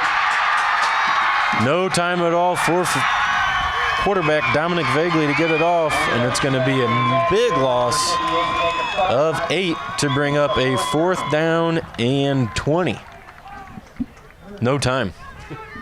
Yeah, they had a couple guys on blitz there, so it's kind of hard for those linemen to pick up guys that are coming at different times. I know you got linebackers that sometimes show right whenever the quarterback's going through his cadence, and then you got some linebackers that can just wait and be 3-4 yards off the ball, and then right when the ball's snapped, they're coming straight ahead. So vaguely, I guess, didn't see the blitz there, and he didn't really have any time to get the ball away. Punt does get off, and it's going to go to the right side. Get Good a block. bounce. Let's go. Get a bounce, not a block. Great job, Adam bounce. Wibbemeyer. So Freeburg will take over at the 10-yard line. Scary part about this kind of stuff right here, you almost delay yourself too much. If you're the offense, you try slowing everything down. Stick to your game plan. Yeah. Keep your pedal down. I never did like a stalling offense. Makes sense, but Well, that was just kind of a wacky drive too. We had that offsetting, well, so-called offsetting penalty where we only gained 5 yards. going to be a handoff up the middle for the Stone running back. He's going to gain 8-9. He's going to gain a lot more. He's brought down at the end by London Little for a gain of 20. If he gets past London, he's in the promised land. Starting to become a good one, Alex. Freeburg going tempo. They're going to send a man in motion. Quarterback's going to keep it up the middle. He's going to get about 5. I don't know about that penalty. I told you it's gonna keep getting a little chippy. I don't know about that though. I know. That's I know. That's guys just bickering back and forth at each other. Yeah, I think that play right there, that guy's still finishing his block, and the play finished at the last second. So it's a personal foul on the Freeburg Midgets. Yeah, you got to protect yourself in games like this, because look at Coach Jermaine being such a nice guy down there, picking up the penalty flag for the ref. You ever been hit by one of those? They're hard, dude. they're like sand rock. The thing is like concrete. It's like a marble flying at you. A pack of marbles. So with the penalty, it's going to be, I guess it's a half the distance to the goal, or a 10-yard penalty. That's 10 yards. So it brings up a first down and 20. Second down and 20, rather. These refs seem all out of proportion tonight. They're winding the clock, so the clock's running. 1:30 to go. Columbia leads it 30-14. Columbia's got 4 men down, 3 linebackers. Sending a man in motion. They're going to hand the ball off up the middle. They're going to gain nothing, maybe 3. Brings up a long 3rd down and 17. Don't get beat on anything stupid here. Yeah, I would put, if I'm Coach Jermaine here, I'm putting London Little or somebody back here at safety to let nobody pass me. You look at our safeties and our corners. We got London, hands. Dom, hands. Malding, hands. 2 trained hands. All speed. If we fake the blitz in McLaren, he's going to drop back in coverage. It's going to be up the middle. I think that's going to be a fumble on the play. Who's going to recover? It's a big question. It's Eagle football. Sukup with the forced fumble. Did he recover it too? Yes, he did. And you know what his biggest accomplishment he wanted to have this year? Beat Freeburg. Beat Freeburg. That's a big fumble recovery right there for Dawson Sukup. And I bet he is as happy as can be right now as he's running off the field here and all of his buddies are giving him high fives. It's a big play there by a senior, Dawson Sukup. So Columbia is going to take over at the 12-yard line. Gotta love it there. Sniffer back to the left. 2 running backs. They're going to fake the handoff. Dom's going to keep it, try to go up the middle. He's going to gain 2 yards. Ref took another fall. A sprinkler at this side of the field now. Oh, gosh. 2nd down and 7. Now I don't mind. 27 seconds on the play clock, 28 on the game clock. Yeah, you let this one run. You got to run one more. Got to run one play.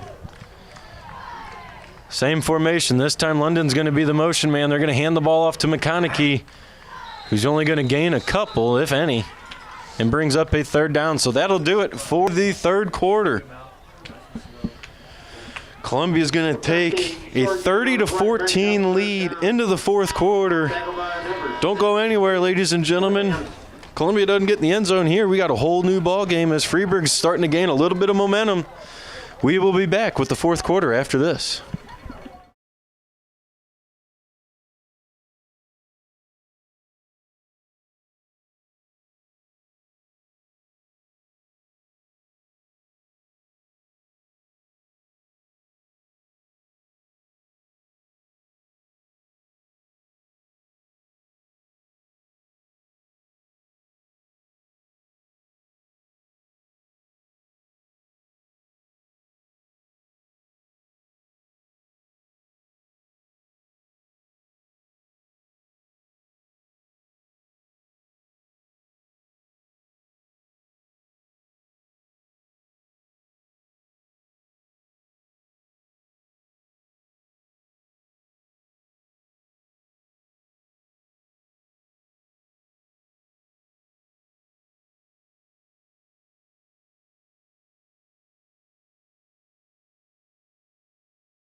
Welcome back, ladies and gentlemen. Let us know where you're listening to one final time for this much-anticipated Cahokia Conference matchup and a close Cahokia Conference matchup as the Eagles lead at 30-14, trying to get into the end zone on this 3rd down and 8.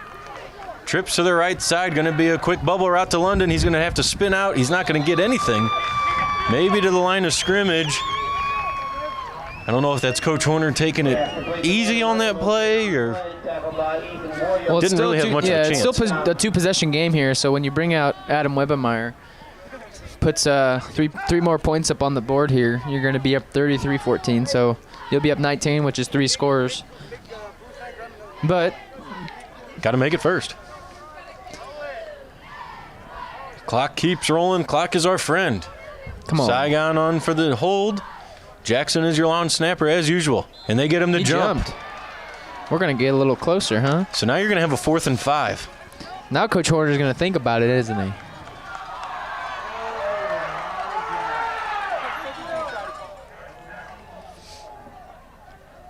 Freeburg has to be careful. Their coaches and sidelines pretty animated. They got to be careful. They don't want to have another penalty to give a first down.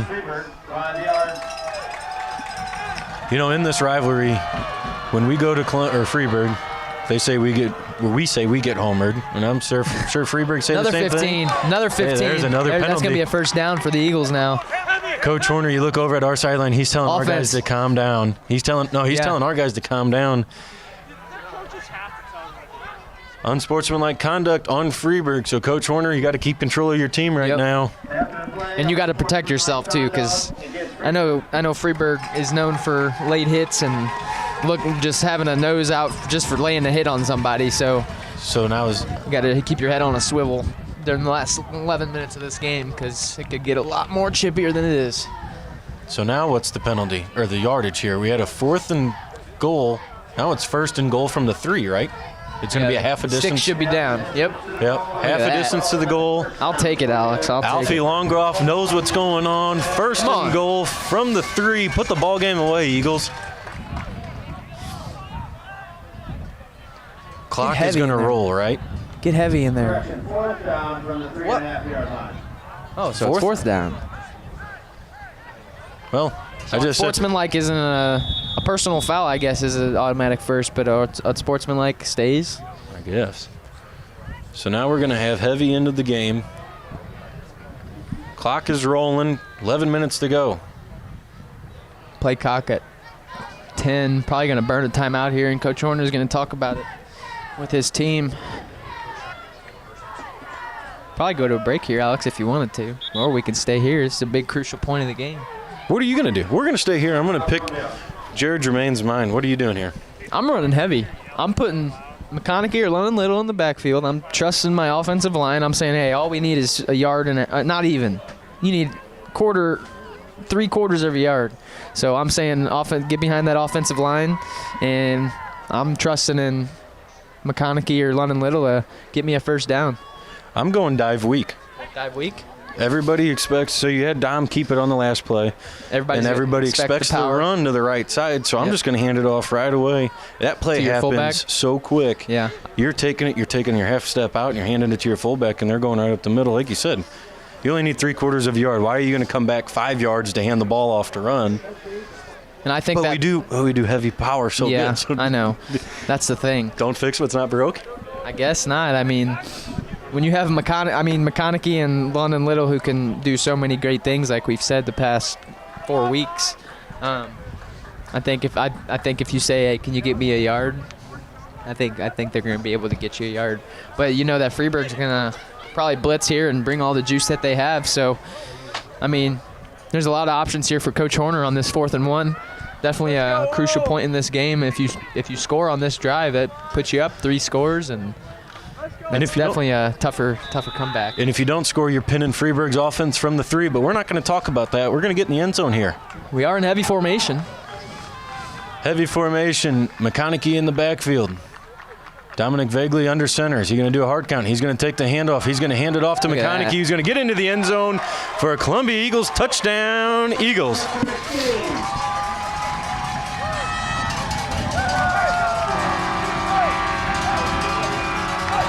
Is that his 3rd? I believe so. Big night for Is that his McConkey. third rushing, and he had, I think it's his second rushing, and he had one receiving. And then Malding had one receiving as well. So that puts it 36-14, 10:56.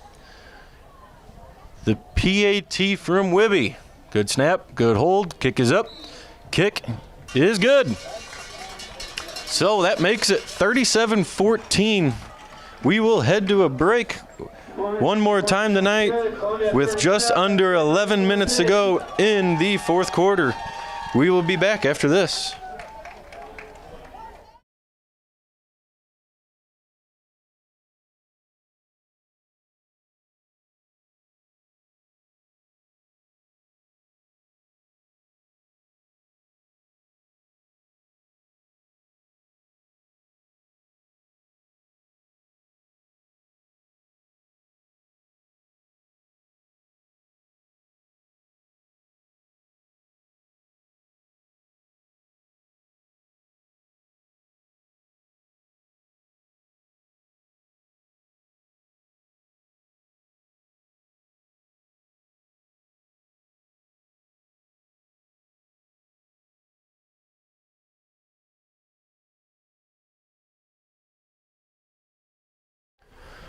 Welcome back, ladies and gentlemen, where the Eagles have now taken a 37-14 lead.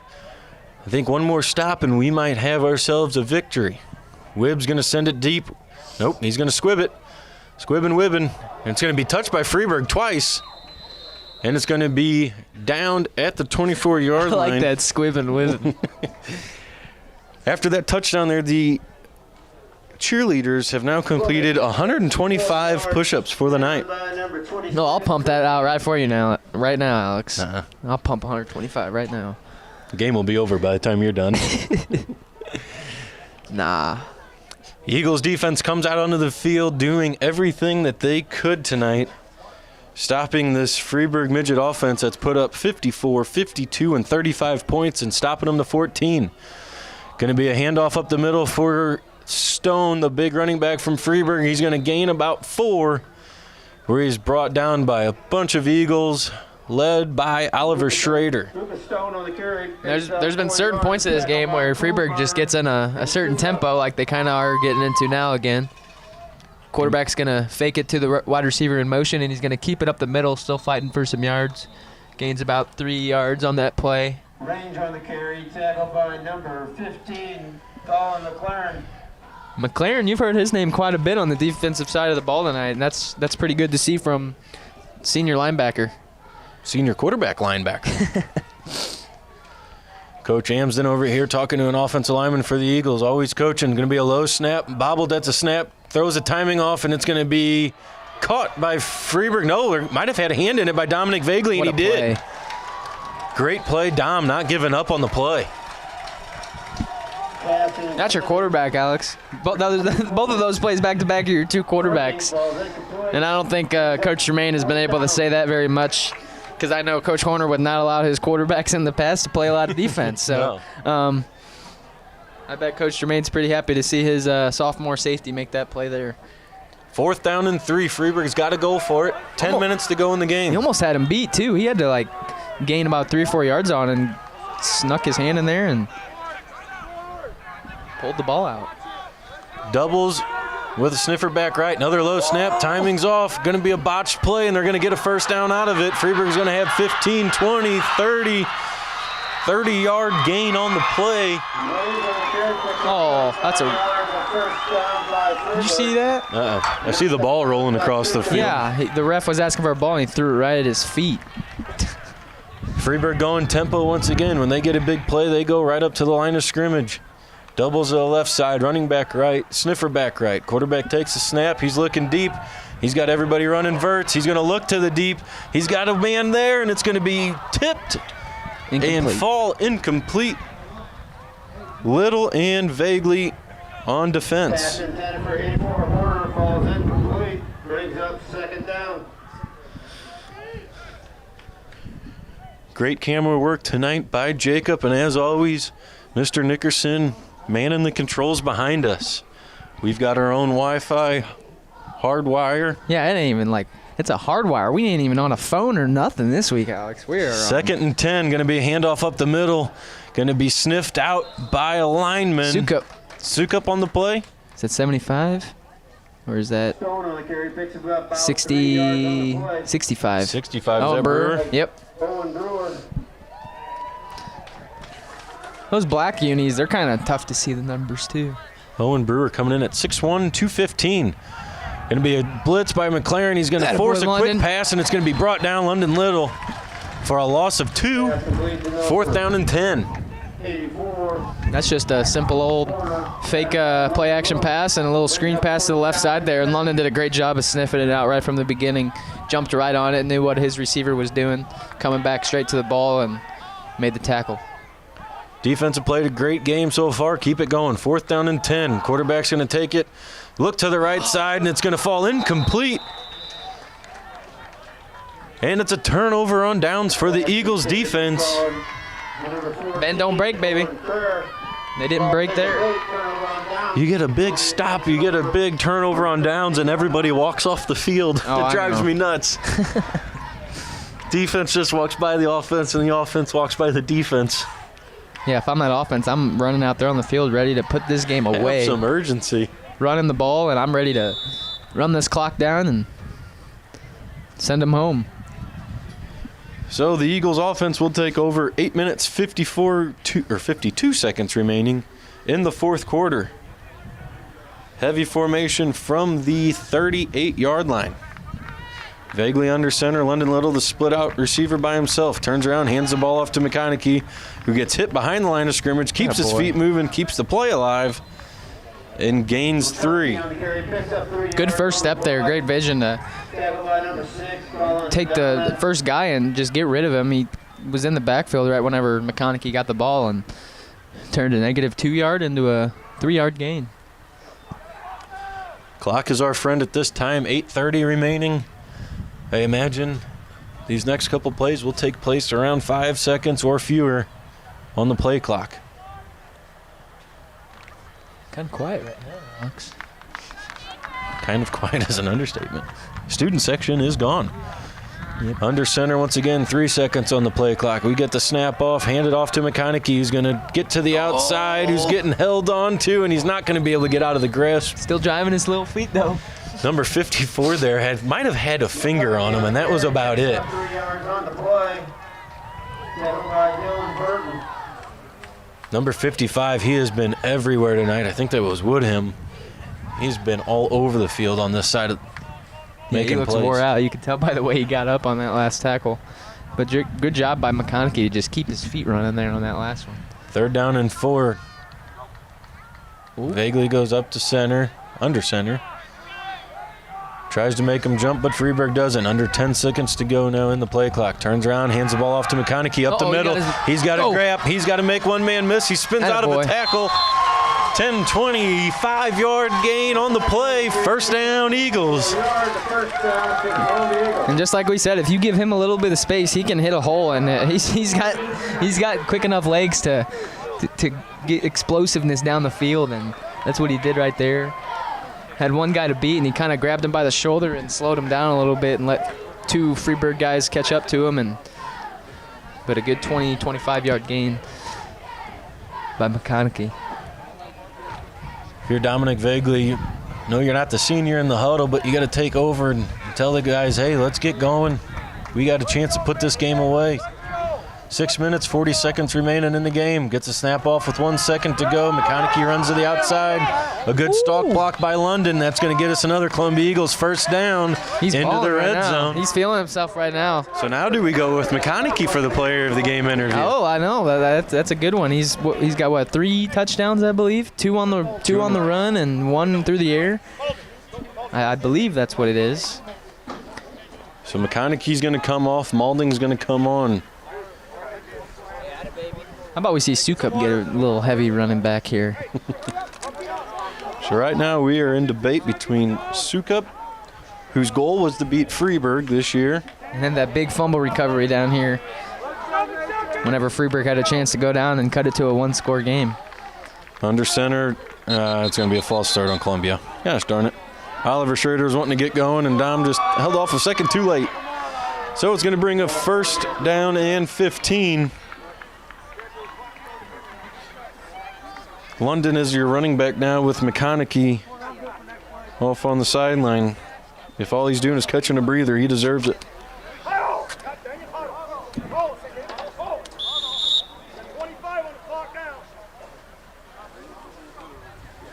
So first down and 15. Clock's still ticking. 5 minutes, 50 seconds to go.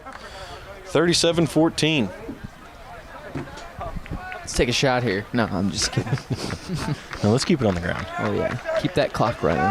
Heavy formation. I'm going to say it's going to be a run to the right side. What do you know it is? London's going to get the snap. He's going to get up the middle. He's got to try to get through one arm's length tackle. Stat, man.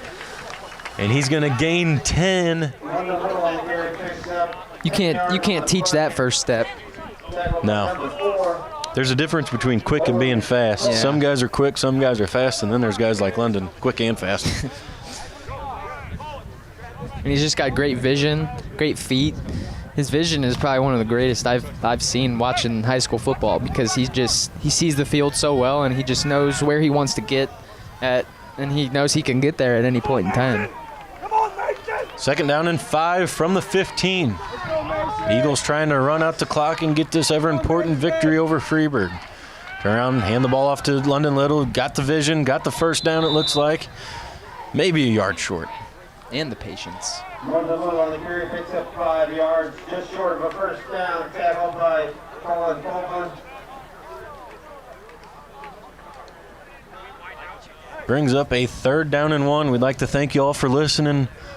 Once again, congratulations to Mr. Itursky on a fantastic job. We'll see him one more time next week. Who do we play? I don't even know. East Alton Wood River. East Alton Wood River. We'll see him one more time before he retires at the end of this year. 10 seconds to go on the play clock. Going to be about 4 minutes to go on the game clock. Culture right here. Third down and 1. Going to hand the ball off to London Little. He's going to get to the outside. Gets over the top of a defender and gets into the end zone. Touchdown, Eagles. Talk about acrobatic. He took off from the 4-yard line, Alex. Wow. He's fun to watch. Great job setting the edge and letting your athlete be an athlete. On that note, I might go start heading down there for the interview. Wow. We were just saying he's got the vision, the feet. I guess he's got the lunge and the hops too. London Little. Saigon and Wibby to hold and kick. Hold is good. Kick is good, and it is caught. Matt Cripple with the catch and letting everybody know. And a bullet to the official. Crip, I see you down there, bud. You're always working. So that extends the Eagles' lead 44-14. So, Jared, before we send you down there, I think I'm going to get McConaughey. You're going McConaughey. I think so. We can Pretty big game from him. We can get Sukup this week with a practice. Yeah. Sam Horner commenting, "Go Eagles." Who's that guy? He's a has-been too. Oh, he is a has-been. Welcome to the club, Sam. So Eagles lead this one 44-14. We got to add some more push-ups here. 125 plus 44, 169 push-ups now for the Eagles cheerleaders. 44-14 here. What was your? I don't know, 28-21. I had 30. I think that's what 30, I had. 20, I think it was 28-21. Oh, yeah, I think I had 34-20. I did. I'm pretty close. I thought I had 45-14. No, you had 28-21. Get out of here. Wibb's going to send it deep. Well, he's squibbing lately, and he's going to do it again. It's going to be through the 5-hole. And going to be recovered this time by Freeburg, who's going to make it up to the 37-yard line, where their offense will take over. This is a Freeburg offense that averaged, what did we say, 42 points a game, something like that? Yeah, 47. 40, yeah, something in the 40s. And only giving up about 12 points. Yep. They average 47 and 10. 40 yards, return 15 yards. Yeah, that's pretty strong, but Columbia came out here and flipped it on them, so. Unsportsmanlike conduct on the Eagles. Coach Horner's going to be asking for a number there. Penalties against Columbia, unsportsmanlike conduct. There's some extra sprints tomorrow on the sled. This sled's got to be easy on the Oh, on dude, the turf. it's so much easier. Gosh. It's so much, especially in the morning, all that dew is just sitting right on top of it. Motion man for Freeburg. Fake the motion. They're going up the middle. They've had positive yards on that all night long tonight. And they gain 8. 7 yards on the play. Looks like Vagley's going to come out, and that's going to be it for him tonight. Oliver Schrader there for that last tackle. Number 24 this evening. Doubles to the left side, going to be a quarterback keeper. They're going to run to the left. They're going to get a first down and a bunch more, and it's going to be fumbled on the play, and it's going to be recovered by the Eagles, I believe. Wide receiver and safety were battling for it. Come on, officials, give us a... Who is it? The officials still haven't motioned who gets the football.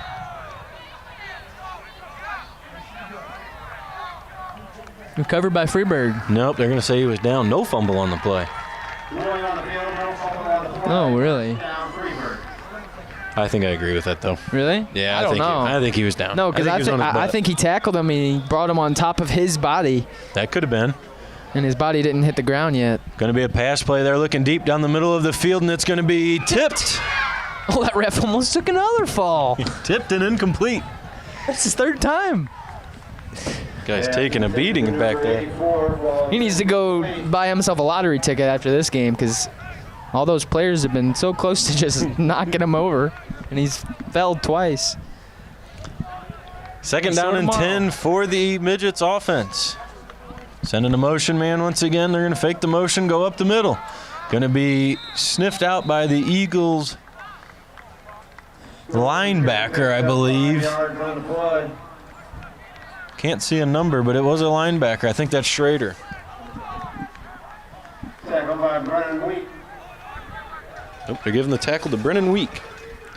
Jared getting set. He's heading down for the postgame interview. It's going to be a toss to the left side. And Stone, once again, running the football hard. Can't take anything away from him tonight. He's ran downhill and in a hurry.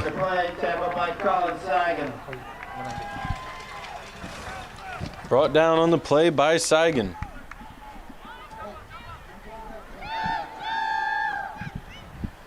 First down and goal. Going to go up the middle once again. Stone's running behind 3 down linemen who are just bulldozing their way through. Going to get to about the 1 or 2 yard line. Stone running hard. He hasn't taken a playoff tonight. Second down and goal from the 1. What do you know? We're going to hand the ball off up the middle once again. He's going to keep his feet moving and get in for a touchdown. He was hit about 3 yards deep and gets his way into the end zone.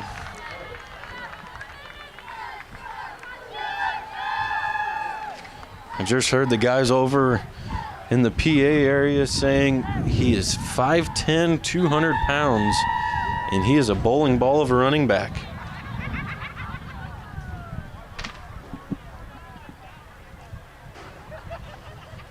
So Freeburg on for the PAT. Good snap, good hold. Kick is up, and it is good. So that takes the score, Columbia 44, Freeburg 21. It's a 23-point game here in Columbia. We will head to a break and have the final action for you when we return.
Welcome back, ladies and gentlemen, to Columbia's multi-purpose field, where they are taking on the Freeburg Midgets in a Cahokia Conference battle. Look for an onside kick here potentially, or a squib kick out of the Freeburg kicking team. They're going to send it deep, and it's going to be recovered by McConaughey, who's going to try to make something out of nothing, but he's going to take a knee after no gain. I believe that is who Jared is going to get for our post-game interview. Once again, thank you everybody for listening, and thank you to all of our sponsors. We appreciate everything you've done, and after a year that we've had with COVID, we strongly encourage everybody, when you're going out, stay local, stay in town. They've helped us, now we need to help them. We've had people from Aces Wild, once again, they stream every game up there. People are watching from up there this week. They've been texting in and commenting like crazy, so we appreciate that from one of our sponsors in Aces Wild. Eagles will be under center, going to turn around, hand the ball off to McConaughey. He's going to go up the middle. He's going to get hit at the line of scrimmage. He's going to gain 3 yards. Good job by him to keep his feet moving as well. On the carry, picks up 3 yards on the play, tackled by Case Bird.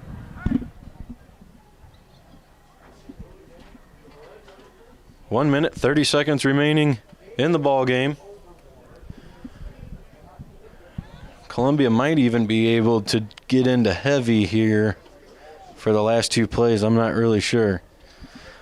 We can hear Matt Cripple yelling up at us from the 35-yard line. Columbia's going to stay in heavy for the 2nd down and 7, 1:10 remaining in the ball game. Snaps with the 1 second on the play clock, and they're not going to get anything.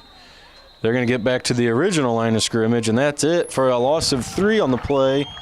Is McConaughey, who's had himself a big night coming into the night. Really didn't get to talk too much about him. We've said that we've had some issues running the ball in between the tackles, but tonight McConaughey has not had any issues running between the tackles. He's getting positive yards just about on every play.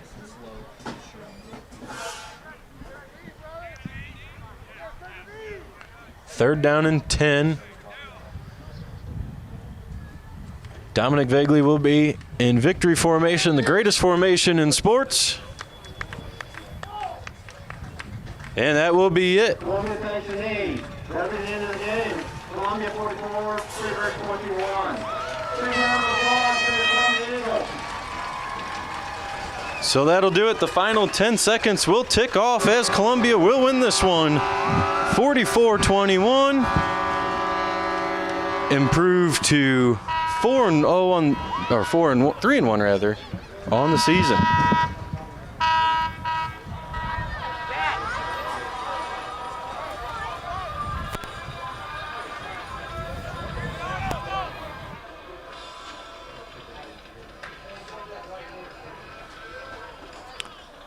So Columbia improves 3-1. Freeburg falls to 3-1.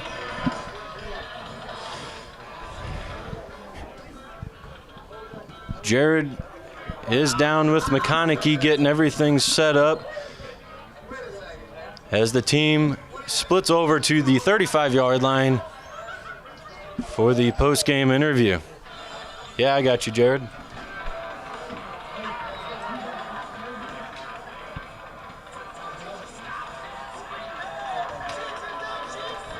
Got me, Kyle?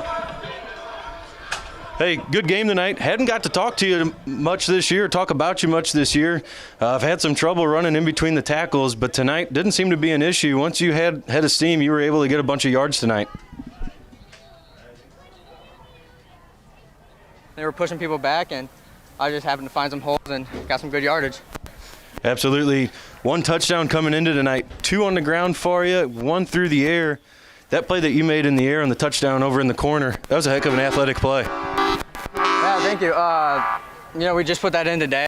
Coach saw something with their defense, and we just tried to get the ball out and get in the end zone.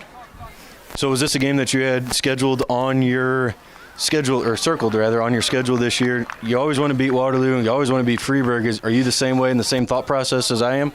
Oh, for sure. Freeburg's always a big game for us, and we come into it fired up, and we got the job done tonight. Absolutely. One more home game against East Alton Wood River.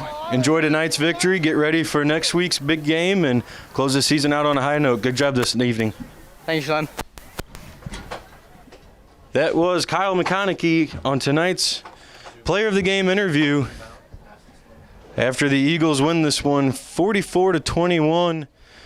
Pretty much dominant on the Eagles' part all night long as they shut down the Freeburg Midget offense. The Eagles kept scoring like we were able to do, and no complaints from anybody up here, that is for sure. Next week we will be at home once again in our own press box. Don't have to worry about weather, don't have to worry about any Wi-Fi. It will be the final broadcast of this caliber next week, as we will not be able to make it to the Alton Marquette game, where we will be streaming though, as usual. So that will do it tonight. Columbia wins it 44-21. On behalf of Columbia High School, Mr. Nickerson, Coach Horner, Mr. Reeves, the principal, Howie Knapp, thank you for the stats. Thank you, Buddy and Sharky, for your assistance. Chain Gang, once again volunteering, as you have for many, many years. Columbia wins this one, improves to 3-1, 44-21. We will see you next week. Have a good night.